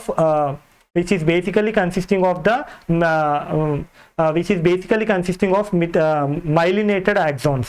So myelinated axons are the one which are basically making the inner portion or the central portion of the brain. Coming to basically the structure of the brain can be divided into three different parts. One is the forebrain, another one is the midbrain, and third one is the hindbrain. So forebrain is the one which is basically including the cerebrum and also diencephalon. So tarvata midbrain వచ్చేసి midbrain is the one which is including the optic lobes, and the hindbrain is the one which is basically including the cerebellum, medulla oblongata. So the forebrain is the one which is including these two one, and the midbrain is the one which is including the optical lobes, and the third one is very much important, that is the cerebellum and the medulla oblongata. So you can see the diagram here. The cerebrum is the one which is basically the entire part of the dorsal part of the brain is called as cerebrum, and this cerebrum is basically the forebrain is including both the cerebrum and also diencephalon, which is basically forming the forebrain of the brain, and also the midbrain is the one which is optic lobes which can be seen at the bottom of the brain, and the third one is the hindbrain which is cerebellum and the medulla oblongata. So the cerebellum and the medulla oblongata which are the one which is basically the covering they can be only observed from the ventral part. So ventral view of the brain is the one where we can see the hindbrain which is basically including the cerebellum and the medulla oblongata. So this is the hindbrain which is the last portion of the brain. Okay, apart from this we can also see the master of the gland, that is the master of the endocrine gland, that is the pituitary gland, which is basically involved in controlling the entire endocrine system. Here basically we can discuss that whatever the forebrain is the one which is basically including the cerebrum and also in diencephalon. So cerebrum and the diencephalon are the main ingredient or main parts of the forebrain. So apart from this there is olfactory lobes whose function is basically it is involved in the sensing. It is involved in the it is concerned with the sense of smell. So it is involved in the sensing the smell. అంటే ఏ వాసనలు ఎలా ఉన్నాయి అంటే వాసనలు తెలుసుకోవడానికి olfactory lobes అనేది useful అవుతుంది అనమాట. So they can be seen only from the ventral surface of the brain. So మనం బ్రెయిన్ ఇప్పటివరకు చూసుకుంటే బ్రెయిన్ ని జనరల్గా మనము డార్సల్ సైడ్ అనేది పై సైడ్, కింద నుంచి చూసేది ventral side. So olfactory lobes అనేది they can be only visible from the ventral side of the bone the brain, and these are basically involved in the sense of smell. అంటే మనము వాసన పసికట్టడానికి మంచిదా చెడు అని తెలుసుకోవడానికి ఆల్ఫాక్టరీ లోబ్స్ అనమాట. ఇప్పటిదాకా మనం మాట్లాడుకుంది ఏంది cerebrum and the diencephalon is the one which is basically forming the forebrain. So forebrain అంటే ఏంది, the front part of the brain is the front part of the brain is called as forebrain. So general గా మనం cerebrum and the diencephalon. So జనరల్గా ఇక్కడ ఏంది మనం ఏం చూసుకోవచ్చు అంటే మనం ఈ డయాగ్రామ్లో చూస్తుంది ఏదైతుందో ఆ బ్రెయిన్ బేసికల్గా మనం ఒక సైడే చూస్తున్నాం, ఒకటే సెరిబ్రల్ హెమిస్ఫియర్ చూస్తున్నాం. అదే కాకుండా మనకు రెండు సెరిబ్రల్ హెమిస్ఫియర్స్ ఉంటాయి. అంటే మనకు బ్రెయిన్ రెండు హాఫ్స్లా డివైడ్ అయి ఉంటుంది. ఇది ఒక సెరిబ్రల్ హెమిస్ఫియర్, ఇంకో cerebral hemisphere. So basically they are 2 lobes which are called a cerebral hemisphere together form the cerebrum. So ఇదే కాకుండా మనకి ఏంటంటే జనరల్గా ఈ సెరిబ్రమ్ అనేది మనము చూసుకుంటే ఇక్కడ మనకు డిఫరెంట్ కైండ్ ఆఫ్ ఎలివేషన్స్, అంటే పైకి మనకి ఎగదోస్తూ వచ్చిన దాన్ని గైరీ అంటాము. లోపలికి మనకు లోపల గ్రూవ్స్ ఉంటాయి, అంటే లోపల మనకు డిప్రెషన్స్ ఉంటాయి. ఈ డిప్రెషన్స్ని ఇది చాలా మటుకు చాలా డెప్త్లో ఉంటుంది. అండ్ ఈ డిప్రెషన్స్ వల్లనే మనం జనరల్గా మనకు ఈచ్ హెమిస్ఫియర్ని బేసికల్గా we can divide into 4 lobes. So 4 lobes. So ఇక్కడ ఏం అర్థం చేసుకోవచ్చు మనము జనరల్గా మనకి హెమిస్ఫియర్లో, సో ఇక్కడ మన సెరిబ్రమ్ అనేది ఇట్స్ ఓన్లీ 1 హెమిస్ఫియర్. సో ఒక హెమిస్ఫియర్ కలిపితే మనకు సెరిబ్రమ్ వస్తుంది. సో ఎంటైర్ సెరిబ్రమ్లో మనకు రెండు హెమిస్ఫియర్స్ ఉంటాయి. So one is the right cerebral hemisphere and next one is the left cerebral hemisphere. ఇదే కాకుండా మనం ఏమనుకోవచ్చు, ఇదే కాకుండా మనకు ఈ కైండ్ ఆఫ్ ఫోల్డింగ్స్లో మనకు ఎక్కువ మటుకు పైకి ఎగదోసిన దాన్ని గైరీ అంటాము, లోపలికి ఉన్నదాన్ని డిప్రెషన్ అంటాం. సో ఈ డిప్రెషన్స్ ఎంతలా ఉంటాయి అంటే బేసికల్గా మనకు ఆ రెండు పోర్షన్స్ ఈజీగా చూడవచ్చు. ఇవే కాకుండా మనకు కంప్లీట్గా బ్రెయిన్ని 4 డివైడెడ్ లోబ్స్లో డివైడ్ చేసుకోవచ్చు. సో ఇక్కడ ఒక కైండ్ ఆఫ్ డిప్రెషన్ ఎంత లోపల వరకు ఉంటుంది అంటే మనకు ఒక్క హెమిస్ఫియర్ని 2 లోబ్స్లా డివైడ్ చేయొచ్చు, ఇంకో హెమిస్ఫియర్ని ఇంకో 2 లోబ్లాగా డివైడ్ చేయొచ్చు. సో బేసికల్గా మనకు 4 lobes are generally formed because of this depression. So the depression is the one which is basically forming the 4 lobes within the 2 hemispheres.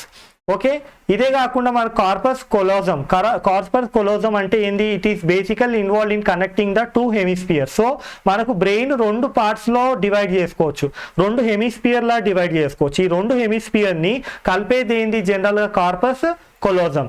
So corpus కొలోజం అంటే ఏంది జనరల్గా ఇక్కడ చూస్తున్నాం చూడండి.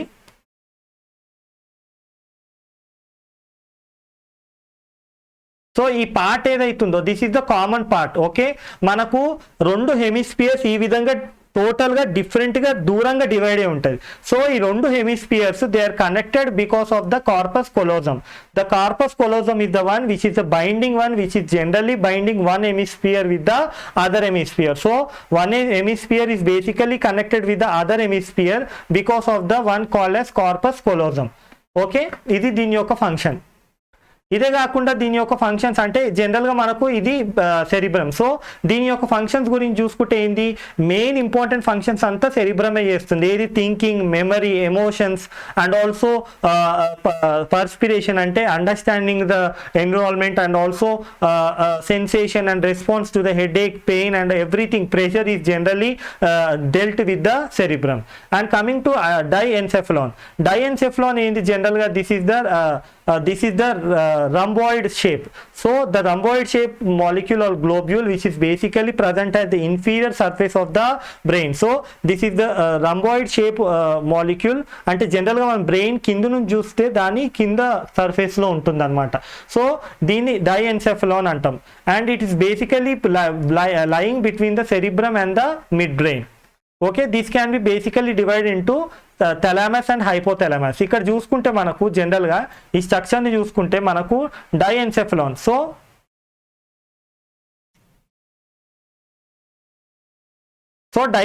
డైఎన్సెఫలాన్ ఏంది, this is the structure. So this is the diencephalon, the rhomboid shape. అంటే ఏంది,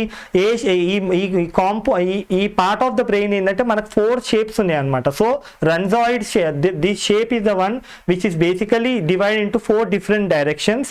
and దీన్ని we can only observe in the from the ventral part of the brain. So this is the one which is basically in between the cerebrum.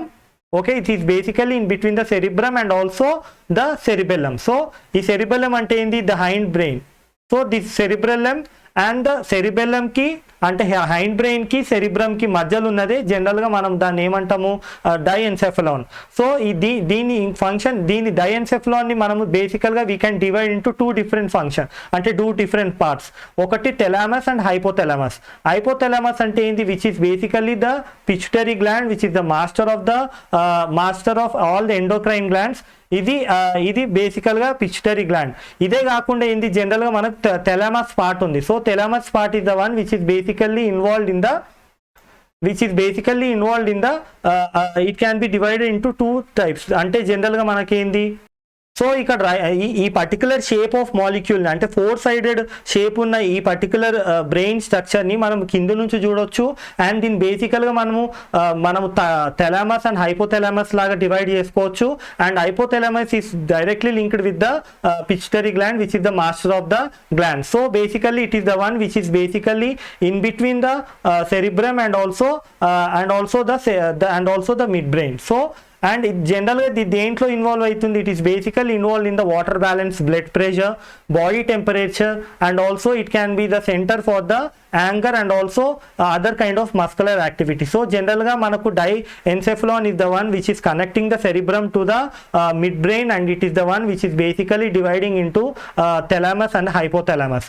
And we can only observe it from the inferior part of the brain, that is the lower part of the brain.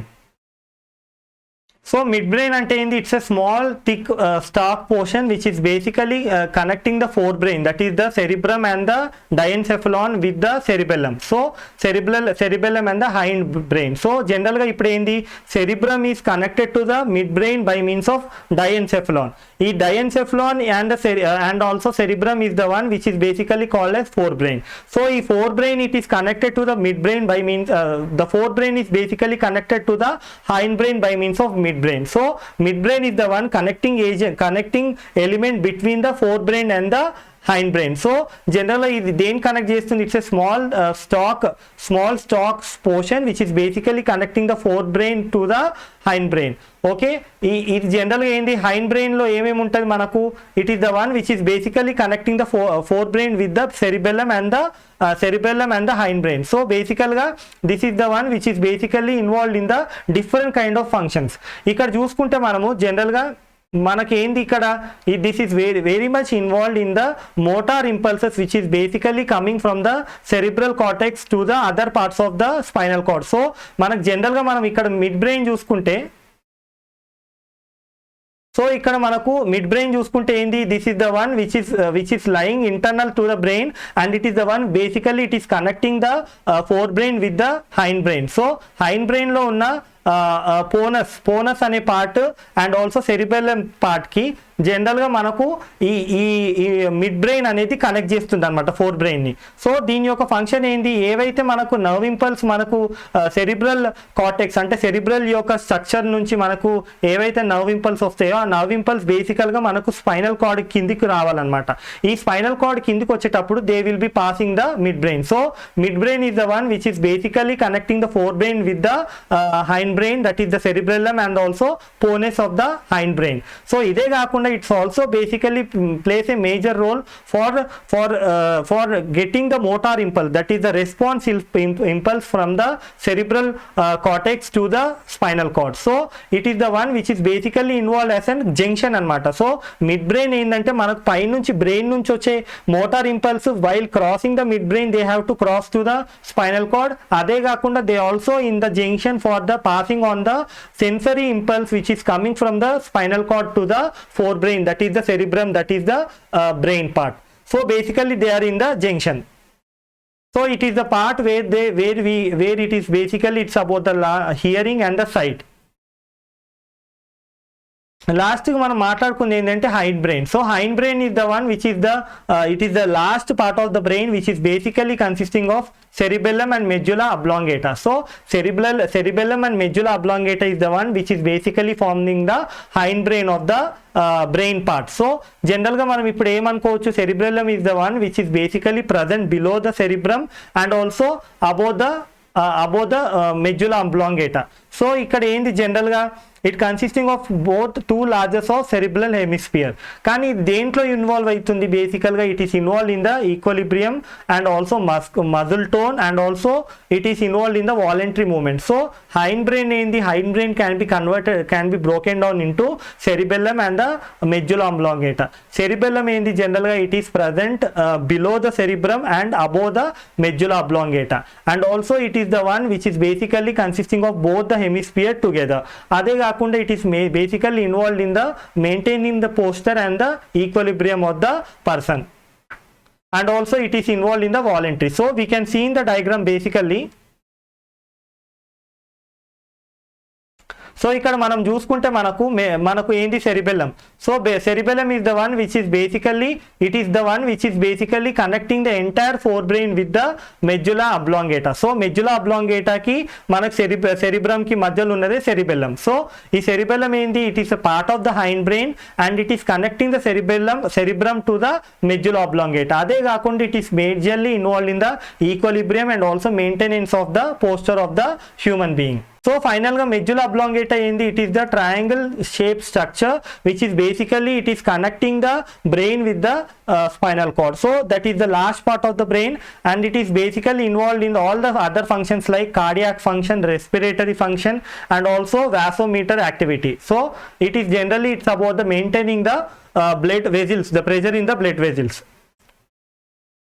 Okay, ఇదే కాకుండా it's also involved in the activities like swelling, swallowing, coughing, sneezing and also vomiting. So జనరల్గా మనకి ఏంది medulla oblongata ఏంది జనరల్గా?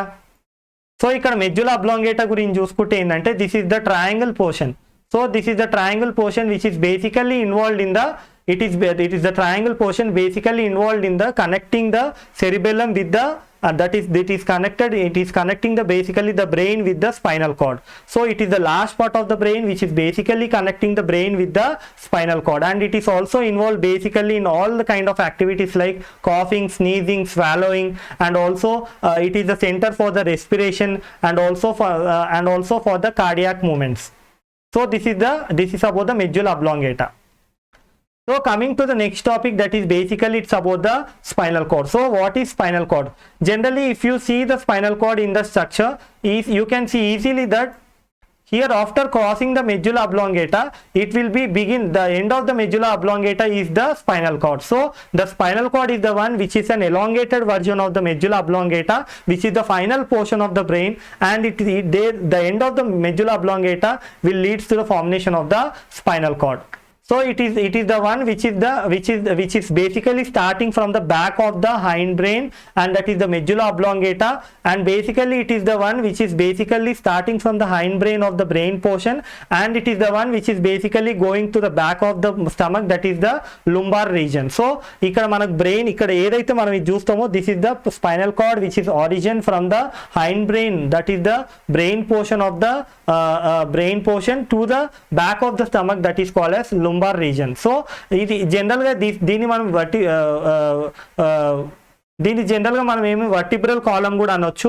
ఈ vertebral column నుంచి మనకి ఏంటంటే మనం ఇనీషియల్ వాళ్ళు ఏమనుకుంటారంటే this is only acting as a trunk and also it is only acting as a junction for the passing the impulses from the brain to other parts and other parts to brain అని అనుకున్నారు. కానీ తర్వాత ఏం తెలిసిందంటే ఇది ఒక్క ట్రంకే కాదు, it is not only the trunk which is playing a major role.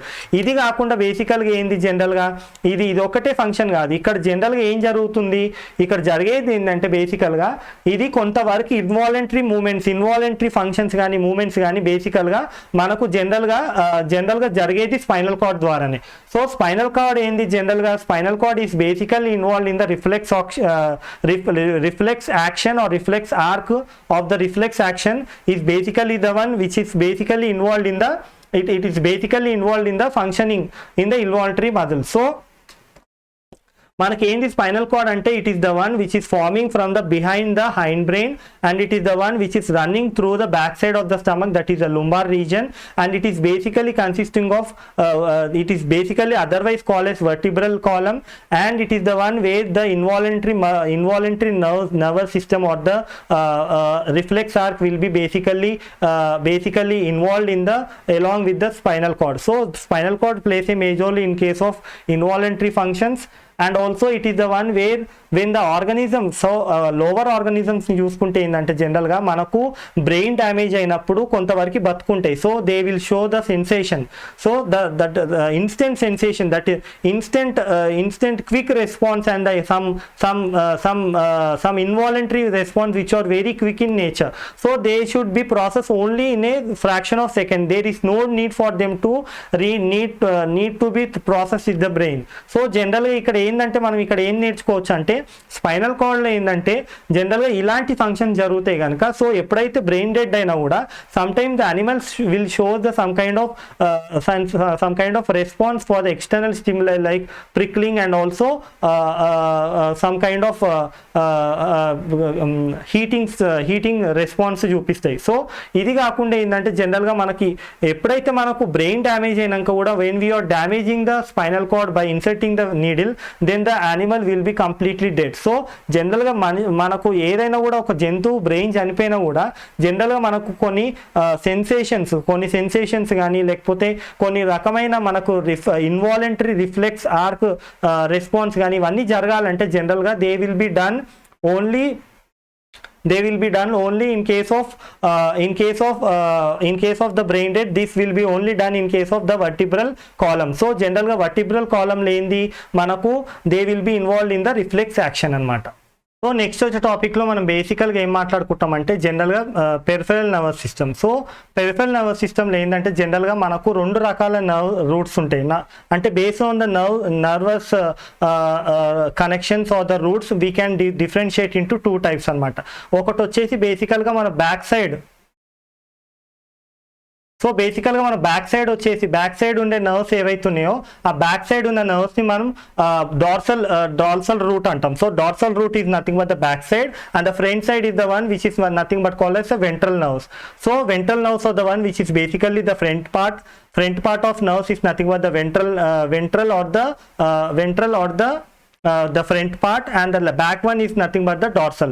So this kind of arrangement is called as peripheral nervous system. So ఇక్కడ ఏంటంటే జనరల్గా సైంటిస్ట్ ఏం చేసిరంటే ఎప్పుడైనా మనకు ఈ డార్సల్ హార్న్, దీన్ని డార్సల్ హార్న్ అంటాము, దీన్ని జనరల్గా డార్సల్ రూట్ అంటాం. సో లోపల మనకు ఏదైతే మనకు నర్వ్ ఫైబర్స్ ఉంటాయో ద డార్సల్ రూట్స్ అంటాము. అదే మనకు ఈ కంప్లీట్గా ఈ స్ట్రక్చర్ని మనము డార్సల్ హార్న్ అంటాం. సో జనరల్గా ఎప్పుడైతే నర్వస్ ఏవైతున్నాయో అవి ఫ్రంట్ అంటే బ్యాక్ సైడ్ డార్సల్ పోర్షన్కి వచ్చినప్పుడు మనకి ఎప్పుడైతే అవి కట్ చేస్తే మనకి ఎలాంటి యాక్షన్ చూపించట్లేదు. కానీ when you are cutting the other portion, that is when you are cutting the ventral roots. So when you are cutting the ventral roots, that is carrying the nerves to the recipient, that is the recipient organs or the muscle, there is a violent reaction or violently the muscles are going under contraction. So general గా మనం peripheral nervous system గురించి మాట్లాడుకున్నప్పుడు ఈ nervous సిస్టంలో ఎక్కడైతే nerve cells and neurons ఎప్పుడైతే origin అవుతాయో అది కనెక్షన్ స్టార్ట్ అవుతాయో ఎక్కడైతే రూట్స్ ఎస్టాబ్లిష్ అవుతాయో దాని ప్రకారంగా మనం 2 విధాలుగా డివైడ్ చేసుకోవచ్చు. ఒకటి వచ్చేసి dorsal root, that is the back side, and the front side వచ్చేసి ventral root. So dorsal root అంటే ఏంది, మనకు back side of the spinal cord ఉన్నది డార్సల్ రూట్. సో ఇక్కడ ఏంటంటే జనరల్గా మనకు సెన్సరీ ఆర్గన్ అంటే వెదర్ మజిల్ కానీ ఏదైనా కానీ అక్కడ నుంచి మనకు జనరల్గా మనకు నర్వ్ సెల్స్ అనేది రన్ అయ్యి జనరల్గా they will enter through the dorsal root and they will form the dorsal horn అనమాట. ఎక్కడైతే ప్రాసెసింగ్ జరుగుతుంది ఆ ప్రాసెసింగ్ జరిగినాక దట్ నర్వ్ ఇంపల్స్ ఏంది it will be passing on to the ventral horn and finally they will be passing the neurons will be passing out from the ventral root. So జనరల్గా dorsal రూట్లకి నుంచి లోపలికి వెళ్ళి dorsal horn దగ్గర processing జరిగి మళ్ళీ ventral హార్న్ని pass చేసుకొని వెంట్రల్ రూట్ ద్వారా మనకు నర్వ్ ఇంపల్స్ అనేది బయటికి వచ్చేస్తుంది అనమాట. సో ఈ విధంగా ప్రాసెస్ అయ్యేటప్పుడు ఎప్పుడైతే డార్సల్ సైడ్ కట్ చేస్తే మనకు సెన్సరీ న్యూరాన్స్ నుంచి స్పైనల్ కార్డ్ కట్ అయింది కనుక మనకి ఇన్ఫ్లో ఉంటుంది. అక్కడ మనకు జనరల్గా మన సెన్సరీ ఆర్గన్ నుంచి స్పైనల్ కార్డ్కి ఇన్ఫర్మేషన్ ఫ్లో అవుతుంది కనుక అక్కడ మజిల్ ఏదైతుందో సెన్సరీ మజిల్ అదేం ఎఫెక్ట్ కావట్లేదు. కానీ ఎప్పుడైనా కూడా నువ్వు వెంట్రల్ రూట్స్ని ఎప్పుడైతే స్లైట్గా టచ్ చేసినా కూడా దాని యొక్క ఇన్ఫర్మేషన్ అనేది స్పైనల్ కార్డ్ నుంచి మజిల్కి వస్తుంది కనుక ఏదైనా స్లైట్గా మూవ్మెంట్ చేసిన స్లైట్ డిస్టర్బెన్స్ కూడా అది వైలెంట్ రియాక్షన్ చూపిస్తుంది అనమాట. ఎందుకు అంటే it is the one which is carrying the information from the spinal cord to the effector organ. So ఇక్కడ జనరల్గా ఏంది మనకు జనరల్గా ఏమనుకుంటామంటే మన పెరిఫెరల్ నర్వస్ సిస్టమ్ అంటే పిఎన్ఎస్ అనేది it's a very vast system of this dorsal and ventral roots. So this is the network which is showing the both the dorsal root, that is the dorsal horn network, and also ventral horn and the ventral network. So it is the vast network of dorsal and the ventral network which is basically showing the ఇక్కడ ఏం చూపిస్తుందంటే బేసికల్గా the nerve cell bodies. So whatever the cell bodies are there అంటే జనరల్గా nerve cell bodies ఎట్లా start అయితే they will be starting from the spinal cord, that is the nerve cell bodies will be starting from the ventral part. So the ventral part, or they will be starting from the dorsal part, and finally they will be, these are the one which is showing the neuron cell body that is starting at the ventral part, and they are the one which is carrying the impulse to the effector organ. So ఇక్కడ ఏం చేసుకోవచ్చు మనము జనరల్గా ఏం అర్థం చేసుకోవచ్చు, this is the part where the cell bodies of the nerve cells or generally begin within the spinal cord, and these are the one which is basically carrying the information to the effector organ. So effector organ. So ఇక్కడ ఏం అర్థం చేసుకోవాలి, PNS is nothing but which is generally carrying the dorsal roots from the dorsal roots are carried, and they will be forming the dorsal horn, and this is the center, and finally they will be forming the ventral horn and ventral roots. So ventral roots నుంచి మనకు signal అనేది pass అయ్యి మనకు effector organ కి reach అవుతుంది అనమాట.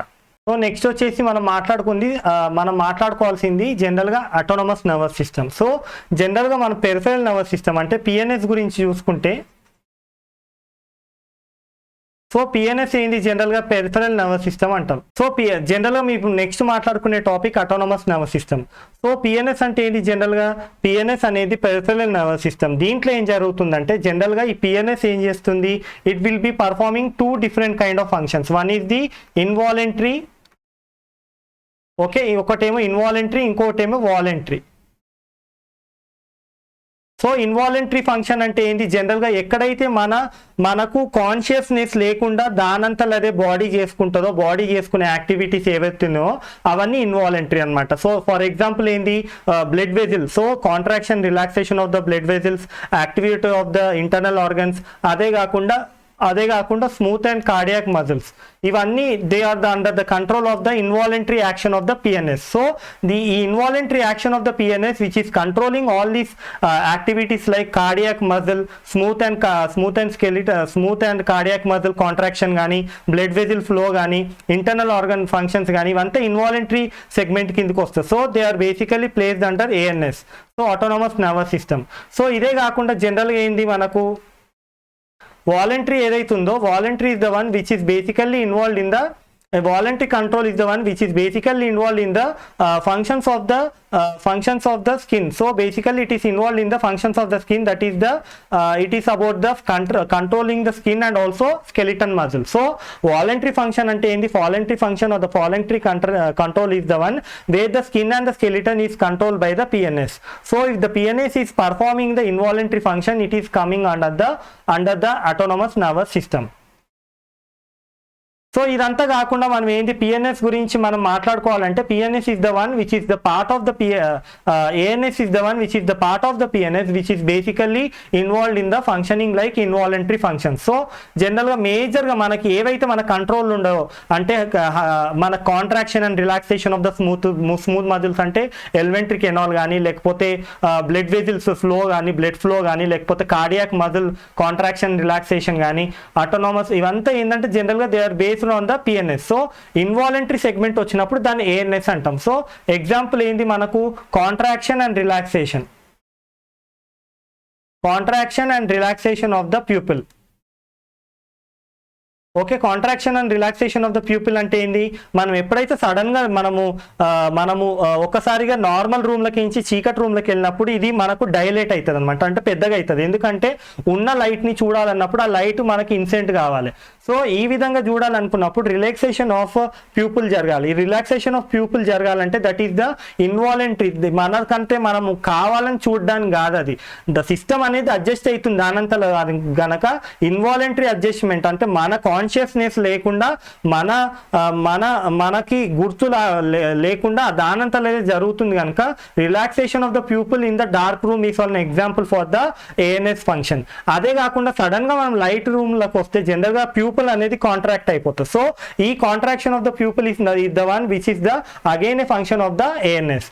So బేసికల్ గా మనం పిఎన్ఎస్ గురించి ఏం చెప్పుకోవచ్చు, పిఎన్ఎస్ ఒకవేళ ఇన్వాలంటరీ ఫంక్షన్ చేస్తే అన్ని రకాల cardiac contraction, smooth muscle contraction, blood flow, activity of internal organs, pupil dilation, pupil contraction, dilation, reduction, ఇవంతా ఏంటంటే జనరల్ గా this will be coming under the autonomous nervous system. And when it is performing some kind of voluntary action, ante skin movement of the some portion of the skin if it is moving, and also if the skeleton movement of the skeleton muscle, so this is nothing but the voluntary action of the PNS. So జనరల్గా మనం ఇక్కడ ఏం మాట్లాడుకోవచ్చు, medulla oblongata ఏదైతుందో మనం the hind brain యొక్క last segment ఏంది అంటే బ్రెయిన్ యొక్క హైండ్ బ్రెయిన్ యొక్క లాస్ట్ సెగ్మెంట్ వచ్చేసి medulla oblongata. So medulla oblongata ఏంటంటే basically it is involve in the breathing and also heart beat. So జనరల్గా మనం ఏమనొచ్చు, medulla oblongata is the respiratory centre. So respiratory centre ఏంది జనరల్గా మనకు, respiratory centre is the one which is the medulla oblongata which is basically plays a major role in the breathing and also in case of heart beat.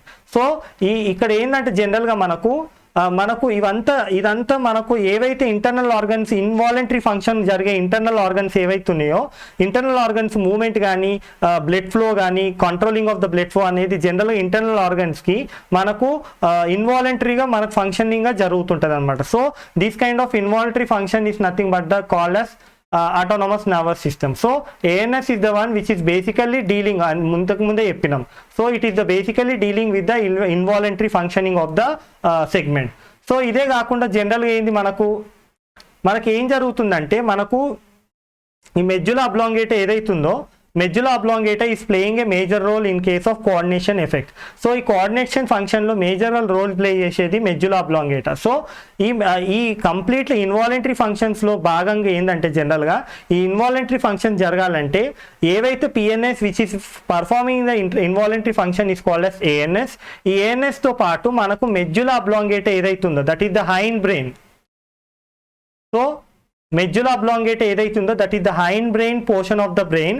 ఇవి రెండు కోఆర్డినేట్గా function చేసినప్పుడు then they will leads to the coordination function. Coordination function ఏంది, coordination function is the function which is basically perform between the ANS and the medulla oblongata which are together perform the coordination function.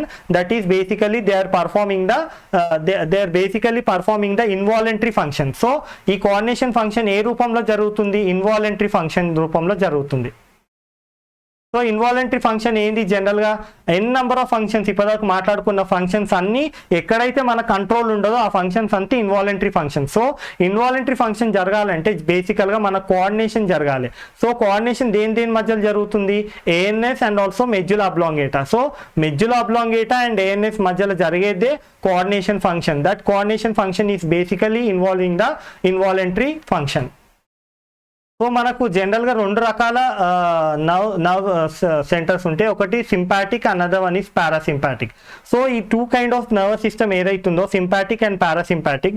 జనరల్గా మనకు సింపాటిక్ అంటే ఏంది, ఎక్కడైతే మనకు ganglion అంటే nerve cells ఏవైతే మనకి ఇక్కడ చూస్తున్న స్పైనల్ కార్డ్ ఏదైతుందో ఆ స్పైనల్ కాలం వర్టిబ్రల్ కాలం అంటాము, స్పైనల్ కార్డ్ అంటాము.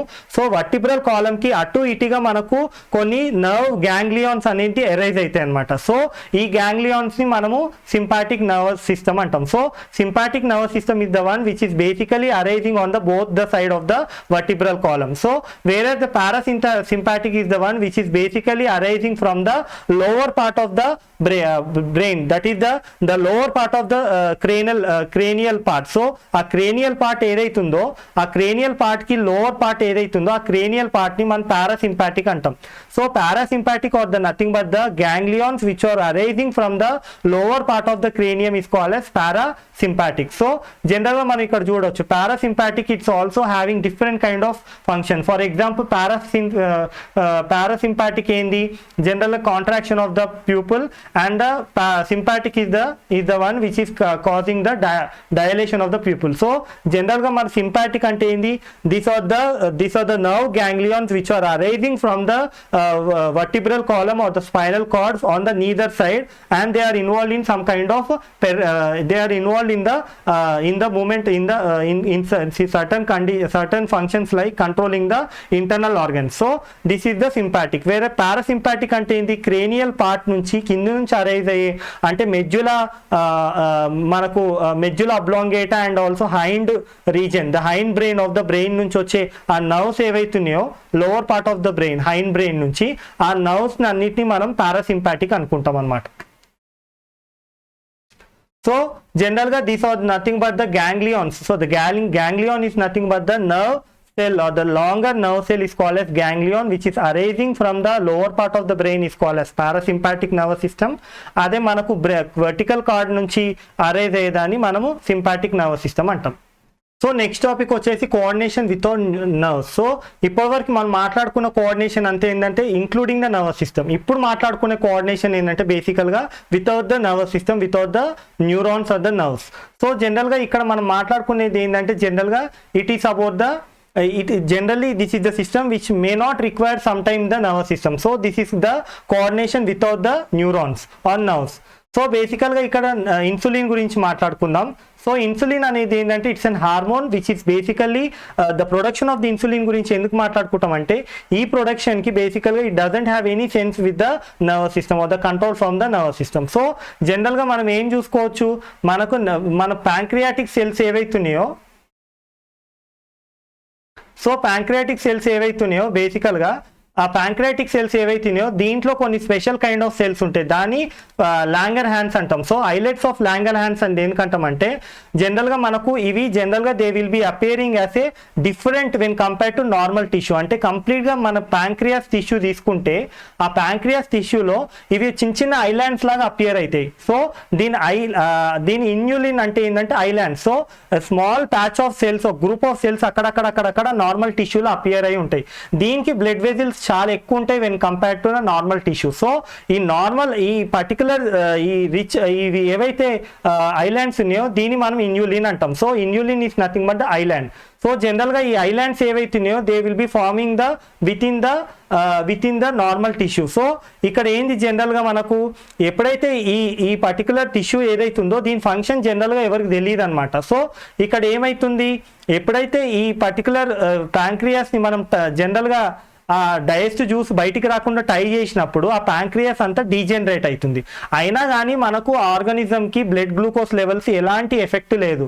ఎందుకంటే ఈ ఐలెట్స్ ఆఫ్ లాంగర్ హ్యాండ్స్ ఏవైతున్నాయో because of this person name చేసినందుకు ఈ ఐలెట్స్ ఆఫ్ లాంగర్ హ్యాండ్స్ ఏవైతున్నాయో దాంట్లో బ్లడ్ సప్లై అనేది చాలా రిచ్గా ఉంది.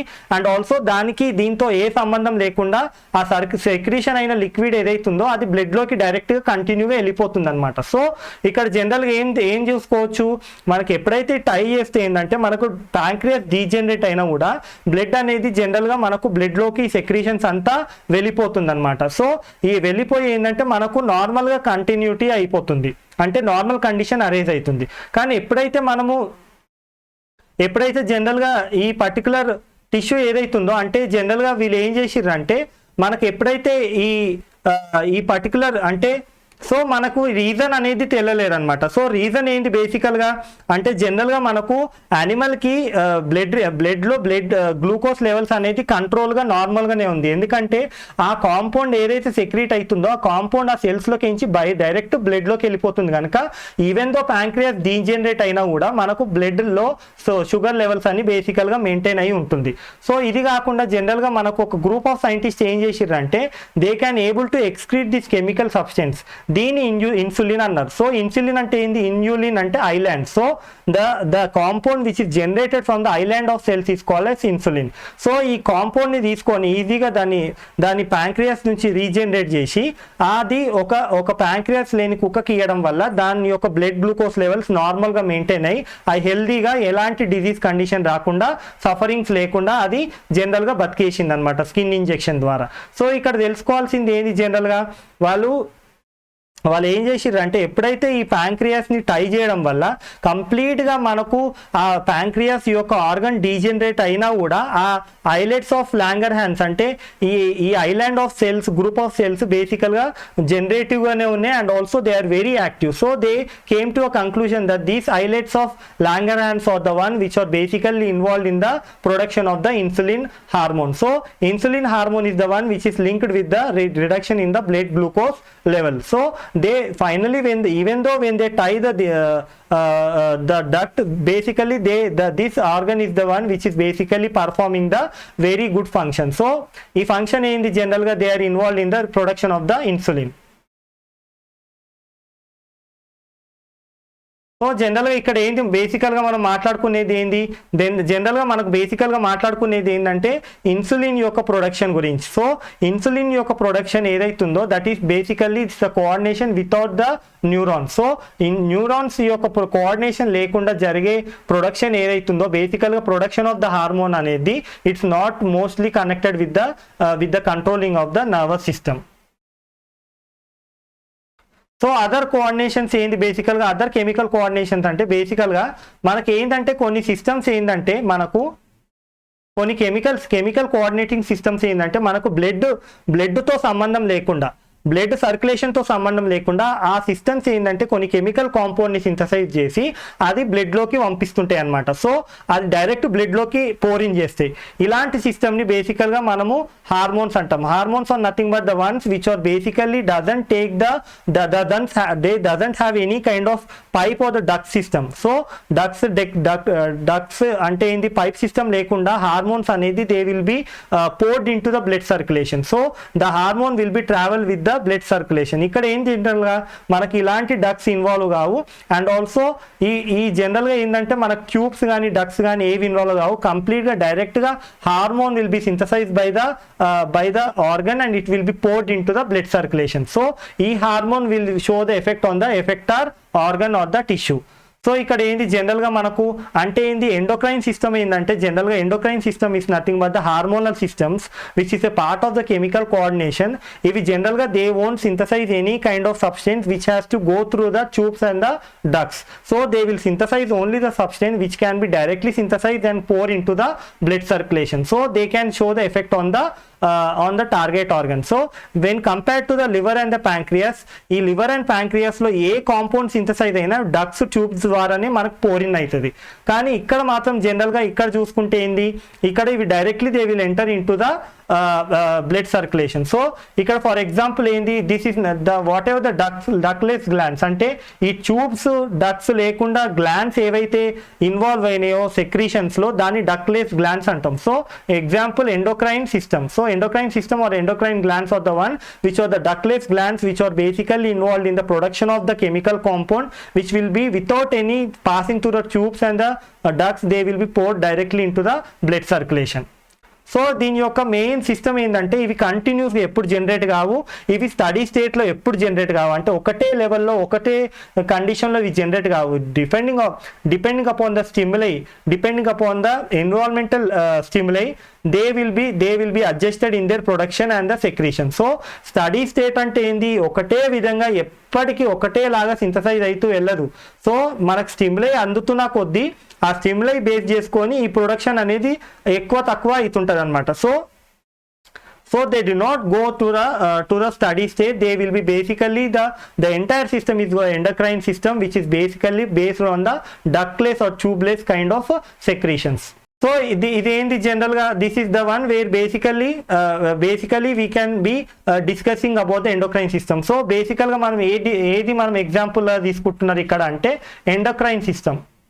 సో ఎండోక్రైన్ గ్లాండ్ అనేది ఏంది జనరల్గా endocrine gland is nothing but the అంటే కంప్లీట్ సిస్టమ్ని ఎండోక్రైన్ గ్లాండ్ అంటాం. కానీ దాంట్లో ఒకటి అడ్రినల్ గ్లాండ్ గురించి డిస్కస్ చేద్దాం. అడ్రినల్ గ్లాండ్ ఏంటంటే అడ్రిలిన్ అనే హార్మోన్ని సింథసైజ్ చేస్తుంది.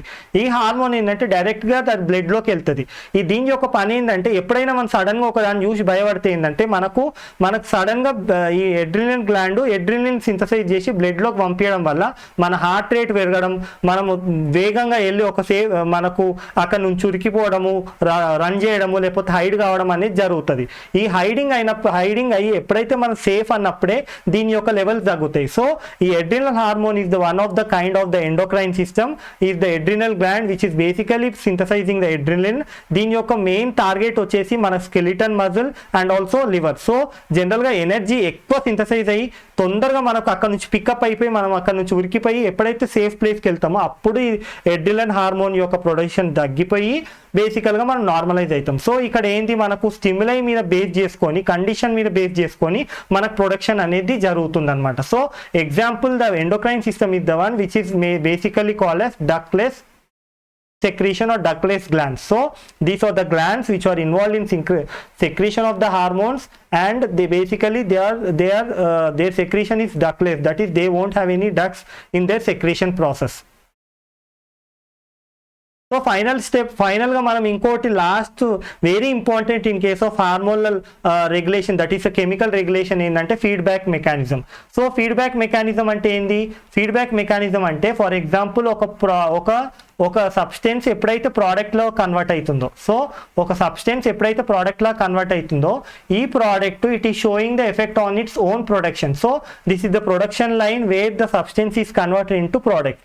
So this complete production line is controlled by the product. So the controlling of the production line by the product is nothing but called as feedback mechanism.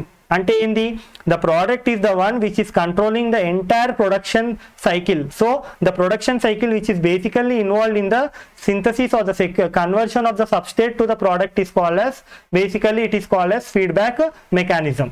So feedback mechanism ante endi the controlling of the entire cycle by means of the product is called as feedback mechanism. For example endi ikkada hormone vachesi prolactin. అంటే prolactin ఎప్పుడు మనకు జనరల్గా mother ఎప్పుడైతే మనకు తల్లి ఎప్పుడైతే ఒక బిడ్డని జన్మనిస్తుందో అప్పటి వరకు కూడా పాలు రావు సార్. ఎప్పుడైతే మనకు ఆ బేబీ మన తల్లి మెమరీ గ్లాండ్ నుంచి సక్లింగ్ చేస్తుందో అప్పుడు మనకు బ్రెయిన్ నుంచి ఒక సక్లింగ్ ద్వారా మనకు స్టిమ్యులస్ అంటే ఎక్స్టర్నల్ స్టిమ్యులస్ ఏంది బేబీ సక్లింగ్. సో ఈ సక్లింగ్ జరగడం వల్ల మనకు బ్రెయిన్ నుంచి ప్రొలాక్టిన్ అనేది సింథసైజ్ అవుతుంది. ఈ ప్రొలాక్టిన్ ఏం చేస్తుంది? It will act on the memory gland. Memory gland అంటే ఏంది? Milk producing gland. సో ఎప్పుడైతే సక్లింగ్ జరుగుతుందో సక్లింగ్ చేయడం వల్ల ప్రొలాక్టిన్ అనేది బ్రెయిన్ నుంచి సింథసైజ్ అయ్యి ఆ ప్రొలాక్టిన్ కాస్త మెమరీ గ్లాండ్ మీద యాక్ట్ చేస్తుంది. సో ఈ మెమరీ గ్లాండ్ ఏం చేస్తుంది? It will B producing the milk. So ఎప్పుడైతే మనకు జనరల్గా సక్లింగ్ జరుగుతున్నంతసేపు మనకు ప్రొలాక్టిన్ సింథసైజ్ అవుతుంది, మెమరీ గ్లాండ్ మీద యాక్ట్ చేస్తుంది, మిల్క్ తయారవుతుంది. ఎప్పుడైతే సక్లింగ్ ఆగిపోతుందో అంటే మనకు ప్రోడక్ట్ రిక్వైర్మెంట్ లేనప్పుడు ఆగిపోయినప్పుడు జనరల్గా ఏమవుతుంది? మనకు ఈ ప్రొలాక్టిన్ ఏం చేస్తుందా ఈ ప్రొడక్షన్ ఈ మొత్తం సిస్టంలో ఏంది? ప్రొలాక్టిన్ ఇది ఇంపార్టెంట్ వన్. ఇది ఏం చేస్తుంది? దాని యొక్క ప్రొడక్షన్ అదే ఆపేసుకుంటుంది. ఎట్లా?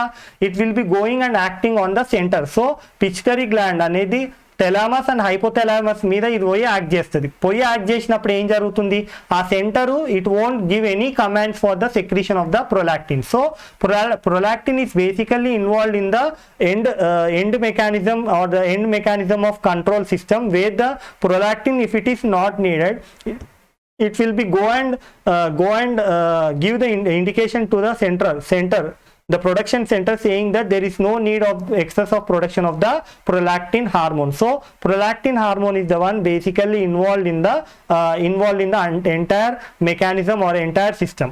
సో ఇప్పటివరకు మనం మాట్లాడుకున్నంత ఏంటంటే యానిమల్ యొక్క chemical coordination and nervous system. So ఇప్పుడు మనం మాట్లాడుకునేది ప్లాంట్ అన్నమాట. సో జనరల్గా మనం ప్లాంట్ గురించి మాట్లాడుకోవాలంటే ఏంటంటే సో మనం ఇప్పుడు జనరల్గా ఇప్పటివరకు మాట్లాడుకుందంటే యానిమల్ యొక్క coordination, whether it's May be the chemical coordination, nervous coordination. Okay, nervous system యొక్క కోఆర్డినేషన్. ఇప్పుడు మాట్లాడుకునేది ఏంటంటే ప్లాంట్ యొక్క కోఆర్డినేషన్. జనరల్గా మనకు యానిమల్తో పోలిస్తే మనకు ప్లాంట్లో అంతగా డెవలప్ అయిన నర్వస్ సిస్టమ్ లేదు, అంతగా డెవలప్ అయిన కెమికల్ కోఆర్డినేషన్ సిస్టమ్ లేదు. So to the level of the sum extent plant is also having certain level of coordination in terms of chemical. So ఇక్కడ ఏంది జనరల్గా మనకు ఎప్పుడైతే మనం చూస్తామో బేసికల్గా మనకు ఎన్నో రకాలుగా స్టిమ్యులేస్ ఉంటాయి. సో జనరల్గా మనకు ప్లాంట్ ఏదైనా ప్లాంట్ తీసుకుంటే మనకు అర్త్ సర్ఫేస్ మీద ఆ ప్లాంట్ ఏంటంటే జనరల్గా it will be sowing different kind of responses. అంటే కానీ స్టిమ్యులై ఏంది జనరల్గా మన ప్లాంట్ వర్జన్లో చూసుకుంటే మనకు ఆల్ ద ఎక్స్టర్నల్ స్టిమ్యులై అంటే ఏంది జనరల్గా nothing but all the physical agents. Example the light, heat, moisture, humidity, ఇదంతా ఏంటంటే they are coming under the condition called as external stimuli. ఈ ఎక్స్టర్నల్ స్టిమ్యులైకి plant it will show the response. So generally what is the external stimuli for the plant? It is about the it can be the heat, light and excess of temperature and also humidity, moisture, pressure, and these are the external stimuli for which the to certain extent the plant will show the response. So basically ga manaki endi ide kaakunda plants will carry the hormone called as phytohormones. Means phyto means plants, hormones are the one which are basically controlling the entire response for the external stimuli. So phytohormones are nothing but the plant hormones which are basically controlling the response to the external stimuli. So it may whatever the response the stimuli can be, they are of different kinds. So generally మనకి ఇక్కడ ఏం చూసుకుంటాం, these are the different hormones which are basically involved in the plant. So generally the auxins and cytokines are the one which are basically involved in the growth and the multiplication of the plant. And coming to the abscisic acid and the ethylene is the one which is basically involved in the termination of the means they are involved in the response to the water stress and also removal of the leaf from the plant. So generally these three are the one which are very much involved in positive response in the growth, whereas the abscisic acid and ethylene is the one which is basically subjected to the stress. So they are the hormones are the one, the phytohormones are the one which are basically involved in the which are basically involved in the part of the growth of the plant. So ఇక్కడ జనరల్గా ఏం మాట్లాడుకుంటాము, మనకు different kind of activities చూస్తున్నాం. So జనరల్గా మనకు ఇక్కడ ఏంది జనరల్గా మనకు ఎన్నో రకాలుగా మనము డిఫరెంట్ కైండ్ ఆఫ్ యాక్టివిటీస్ చూస్తున్నాం. సో ట్రాఫిక్ అంటే ఏంది జనరల్గా ఇప్పుడు ఒకవేళ రెస్పాన్స్ ఒక దిక్కు నుంచి ఉండి అంటే స్టిమ్యులై ఒక దిక్కు నుంచి ఉండి, సో స్టిమ్యులై ఒక దిక్కు నుంచి ఉంది అదే దిక్కుకు మనకు రెస్పాన్స్ కూడా ఉంటే then it is called as traffic. So stimuli ఒక దిక్కు ఉంది, రెస్పాన్స్ కూడా అటే పక్క ఉంటే దాన్ని ట్రాఫిక్ అంటాం. అదే నాస్టిక్ అంటే ఏంది, స్టిమ్యులై ఒక దిక్కు నుంచి ఉంటే రెస్పాన్స్ ఇంకో సైడ్ వెళ్తుంటే దాన్ని నాస్టిక్ అంటాం. సో జనరల్గా డిఫరెన్స్ ఏంది, stimuli if it is coming from one side and the response is also going to the same side then it is called as traffic. If there is a difference in the coordination, means if there is stimuli is on one side and the response in the is on the other side, then it's called as nastic. So generally these are the different movements within the plant. So ఇక్కడ ఏంది జనరల్గా మనకు different kind of moment చూస్తాం. So జనరల్గా మనకు ఫోటోట్రాఫిజం అంటే ఏంది, జనరల్గా ఫోటోట్రాఫిజం అంటే జనరల్గా for example if the plant is growing, so if the plant is growing in response to the sunlight, so మనకి aerial part of the plant if it is responding to the external stimuli that is the light and it is growing toward the light then it is called as positive phototropism. So ఇక్కడ ఏంటి, stimuli ఇక్కడ నుంచి వస్తుంది and growth కూడా అటే పక్క వెళ్తుంది, అంటే growth is the response, stimuli is the light. So this kind of response is called as phototropism. అదే కాకుండా మనకు జనరల్గా జియోట్రాఫిజం అంటే ఏంది, రూట్స్ ఏంటంటే జనరల్గా మన గ్రావిటేషనల్ పుల్ అనేది కిందికి పోతున్న కొద్దీ ఎక్కువ పెరుగుతుంటుంది. సో రూట్స్ ఏంటంటే మనకు stimuli is the gravitational force and the roots are growing towards the ground. So this kind of response is called as geotrophism. So the response of the root is the geotrophism. In the geotrophism the response of the root is the growing towards the ground and the stimuli is the gravitational force. ఇదా ఏ విధంగా మాట్లాడుకున్నా కూడా stimuli ఒకటే దిక్కుండి response ఒకటే దిక్కుంటే దాన్ని trophism అంటాం. So these are the different kind of responses. So ఇక్కడ వరకు మనం ఏం మాట్లాడుకున్నాము, సో మనకు జనరల్గా ప్లాంట్స్లో ఏంటంటే జనరల్గా మనకి యానిమల్స్తో పోలిస్తే అంతగా ఎవల్యూషన్ ఉండదు, కానీ ప్లాంట్స్ కూడా కొంతవరకు మనకు జనరల్గా ఎక్స్టర్నల్ స్టిమ్యులైకి రెస్పాన్స్ చూపిస్తుంది. సో దీంట్లో ఫైటో హార్మోన్స్ కూడా చాలా ఇంపార్టెంట్ ప్లే చేస్తాయి. ఇందులో మనం గుర్తుపెట్టుకోవాల్సింది ఏంటంటే first 3 hormones they are basically involved in the cell division, growth of the plant, and last 2 hormones ఏవైతున్నాయో వి స్ట్రెస్ హార్మోన్స్ అనమాట. ఓకే, ఇదే కాకుండా మనకు ట్రోఫిజం అంటే ఏంది, which are going towards the stimuli is called as trophism. So this is the end of the topic. Now we will go with the summarization of the topic. So ఇప్పటివరకు మాట్లాడుకున్నంత మనం basically it's about the entire topic which was explain in detail about the each and every concept. So now we will be going through the quickly about the summarisation of the topic. So జనరల్గా ఇక్కడ ఏంది, మనము జనరల్గా మనం ఏ పని చేయాలనుకున్నా, నించోవాలన్నా కూర్చోవాలన్నా, ప్రాపర్గా maintenance, బాడీకి బ్యాలెన్స్ మెయింటైన్ కావాలన్నా కోఆర్డినేషన్ అనేది చాలా ఇంపార్టెంట్. సో ఇక్కడ జనరల్గా ఏంది, మనకు నర్వస్ కోఆర్డినేషన్ అనే దాంట్లో మనకు ఒక పర్సన్ ఏంటంటే he has come to a conclusion that they are 2 kinds of systems. One is the sensory system that is involving the sensory nerve impulse, another one is the response that is the action response, that is the response nervous system. So జనరల్గా sensory nerves ఉంటాయి, మనకి action nerves కూడా ఉంటాయి. So these are the 2 which are basically involved in the process. So ఇక్కడ మనం ఆ తర్వాత మన నర్వ్ సెల్ యొక్క స్ట్రక్చర్ నేర్చుకుందాం. జనరల్గా cell body, axon and dendrites are the one which are basically making the nerve cell. So ఇక్కడ ఏంటంటే జనరల్గా జనరల్గా బ్రెయిన్ డ్యామేజ్ అయినా కూడా మనకు స్పైనల్ కార్డ్ ద్వారా మనకు జనరల్గా 2 రకాలుగా ఫంక్షన్ జరుగుతున్నాయి.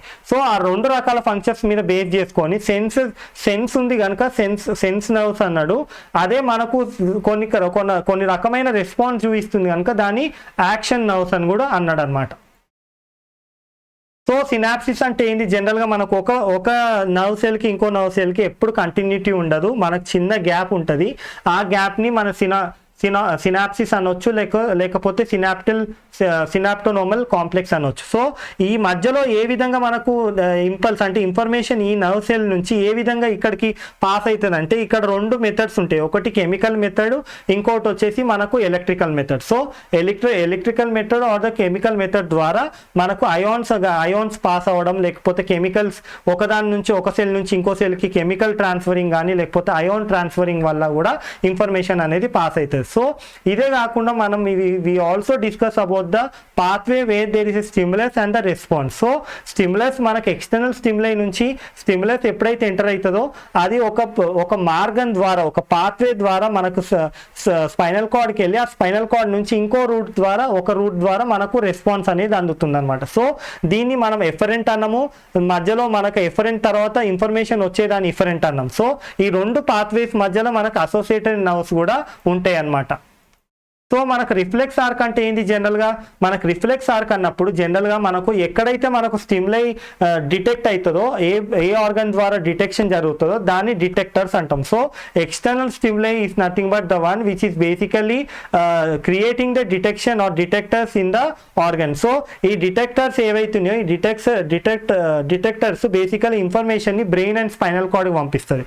అక్కడ నుంచి జనరేట్ అయ్యే నర్వ్ సెల్స్ ఏవైతున్నాయో ఆ ఇన్ఫర్మేషన్ని detector, brain and nerve cells అంటే స్పైనల్ కార్డ్ ప్రాసెసింగ్ అయినాక finally they will be bringing to the effector organ. So జనరల్గా ఈ కంప్లీట్ సైకిల్ అంటే మనకు డిటెక్టర్స్ నుంచి ఎఫెక్టర్ న్యూరాన్స్ ఇన్ఫర్మేషన్ తీసుకొని బ్రెయిన్ అండ్ స్పైనల్ కార్డ్ పంపించి అక్కడ నుంచి నర్వ్ సెల్స్ ఏవైతున్నాయో ఆ ఇన్ఫర్మేషన్ని ఎఫెక్టర్ ఆర్గన్స్కి తీసుకోవడాన్ని కంప్లీట్గా రిఫ్లెక్స్ ఆర్క్ అంటాం అనమాట. So CNS లో బేసికల్గా we studied about the different parts of the brain and also different parts of the brain లో బేసికల్గా 3 divisions చేయొచ్చు. They are the forebrain, midbrain and the hindbrain. ఇదే కాకుండా we can also discuss about the spinal cord. So జనరల్గా spinal card అంటే ఏంది, జనరల్గా spinal card it's not only the trunk of the information are the trunk, it is not only the trunk which is involved in the passing on the information. ఇదే కాకుండా it will do much kind of functions like it mostly involved in the reflex arc. So it is mostly involved in the involuntary action of the nervous system, that is basically in the reflex arc. So ఇదే కాకుండా మనం peripheral nervous system గురించి చదువుకున్నాం. ఈ peripheral nervous system మనం based on the origin we can divide in to the back, that is the dorsal side of the origin and the ventral side which is the front side of the origin. So ఇక్కడ peripheral nervous సిస్టంలో బేసికల్గా మనం spinal cord గురించి మాట్లాడుకుందాం అనమాట. So దీంట్లో ఇంకోటి, ఏదైతే పెరిఫెరల్ నర్వస్ సిస్టమ్ ఒక ఇన్వాలంటరీ యాక్షన్ చేస్తుందో, అంటే blood controlling the blood flow in the blood వెజిల్ and also the cardiac muscle and also internal organs, ఇవన్నీ జరిగేది బేసికల్గా it's a part of the autonomous nervous system. So జనరల్గా మనకు on the basis of origin of this nervous system basically మనకి ఏంది సింపాటిక్ and పారాసింపాటిక్ అని రెండు మాట్లాడుకోవచ్చు. సింపాటిక్ అంటే ఏంది, which is involved in the nerves which are arising on the both the side of the vertebral column is called as sympathetic, whereas parasympathetic is the one which is arising from the basal part of the cranium, that is the hindbrain, and the medulla oblongata is the one which is called as parasympathetic nervous system. So ఈ జనరల్గా autonomous nervous system అంటే ఏంది, involuntary యాక్షన్ని perform చేస్తాయి. For example dilation of the pupil and also contraction of the pupil of the eye. So ఇదే కాకుండా insulin యొక్క production, insulin యొక్క వర్క్ మనం కెమికల్ కోఆర్డినేషన్ కింద నేర్చుకుందాం. అండ్ ఆల్సో ఫైనల్గా కెమికల్ కోఆర్డినేషన్లో మనం ఎస్పెషల్గా ఎండోక్రైన్ సిస్టమ్ గురించి నేర్చుకుందాం, which is a ductless the tubeless secretion, where the secretions are directly dumped in to the or it is sent in to the blood circulation for the action on the effector organ. So ఇక్కడ endocrine gland గురించి నేర్చుకుందాం. So జనరల్గా feedback మెకానిజంలో మనం prolactin గురించి నేర్చుకుందాం. అంటే endocrine సిస్టంలో ఏ కంట్రోల్ మెకానిజం ఉందంటే దట్ ఫీడ్బ్యాక్ మెకానిజం. అంటే product which is synthesize as a process, it will show the effect on its own production, that is called as feedback mechanism. For example the prolactin. So ఇక్కడ ఏంది జనరల్గా మనకు endocrine system which is involved in the hormone, it is not a steady state. So it is always synthesize on the basis of timing and also external stimuli. So plant వచ్చేసి ఏంది, బేసికల్గా plants animals కన్నంత response ఏం చూపించా, కానీ కొంతవరకు they will be showing some kind of responses in additional to the external stimuli. So all the physical agents will be performing as an external stimuli. మనకు జనరల్గా phyto hormones and the plants especially plays a major role apart from the growth in showing the response to the external stimuli. So జనరల్గా ఇక్కడ ఏంది మనకు, ఇక్కడ trophism అంటే ఏంది, which are the movement of the plant towards or the movement of the growth or the response of the plant towards the external stimuli is called as trophism, whereas nastic movement ante indi which is basically it's away from the stimuli, that is the nastic movement within the plant. So this is the end of the topic. మీకు ఏమన్నా డౌట్లు ఉంటే, బేసికల్గా మీకు ఎక్కడన్నా ఏదైనా doubtful ఉంటే you can leave the question in the comment box. Try to share with your friends and also like the video, share with your friends, and also ask the doubts which you are getting while you are seeing the video, so that we can upgrade ourselves and also we can have a better interaction and also explanation. So దీంట్లో బేసికల్గా మనకు చాలా important segment వచ్చేసి మనకు reflex arc and also the structure of the brain. So structure of the brain and also reflex arc.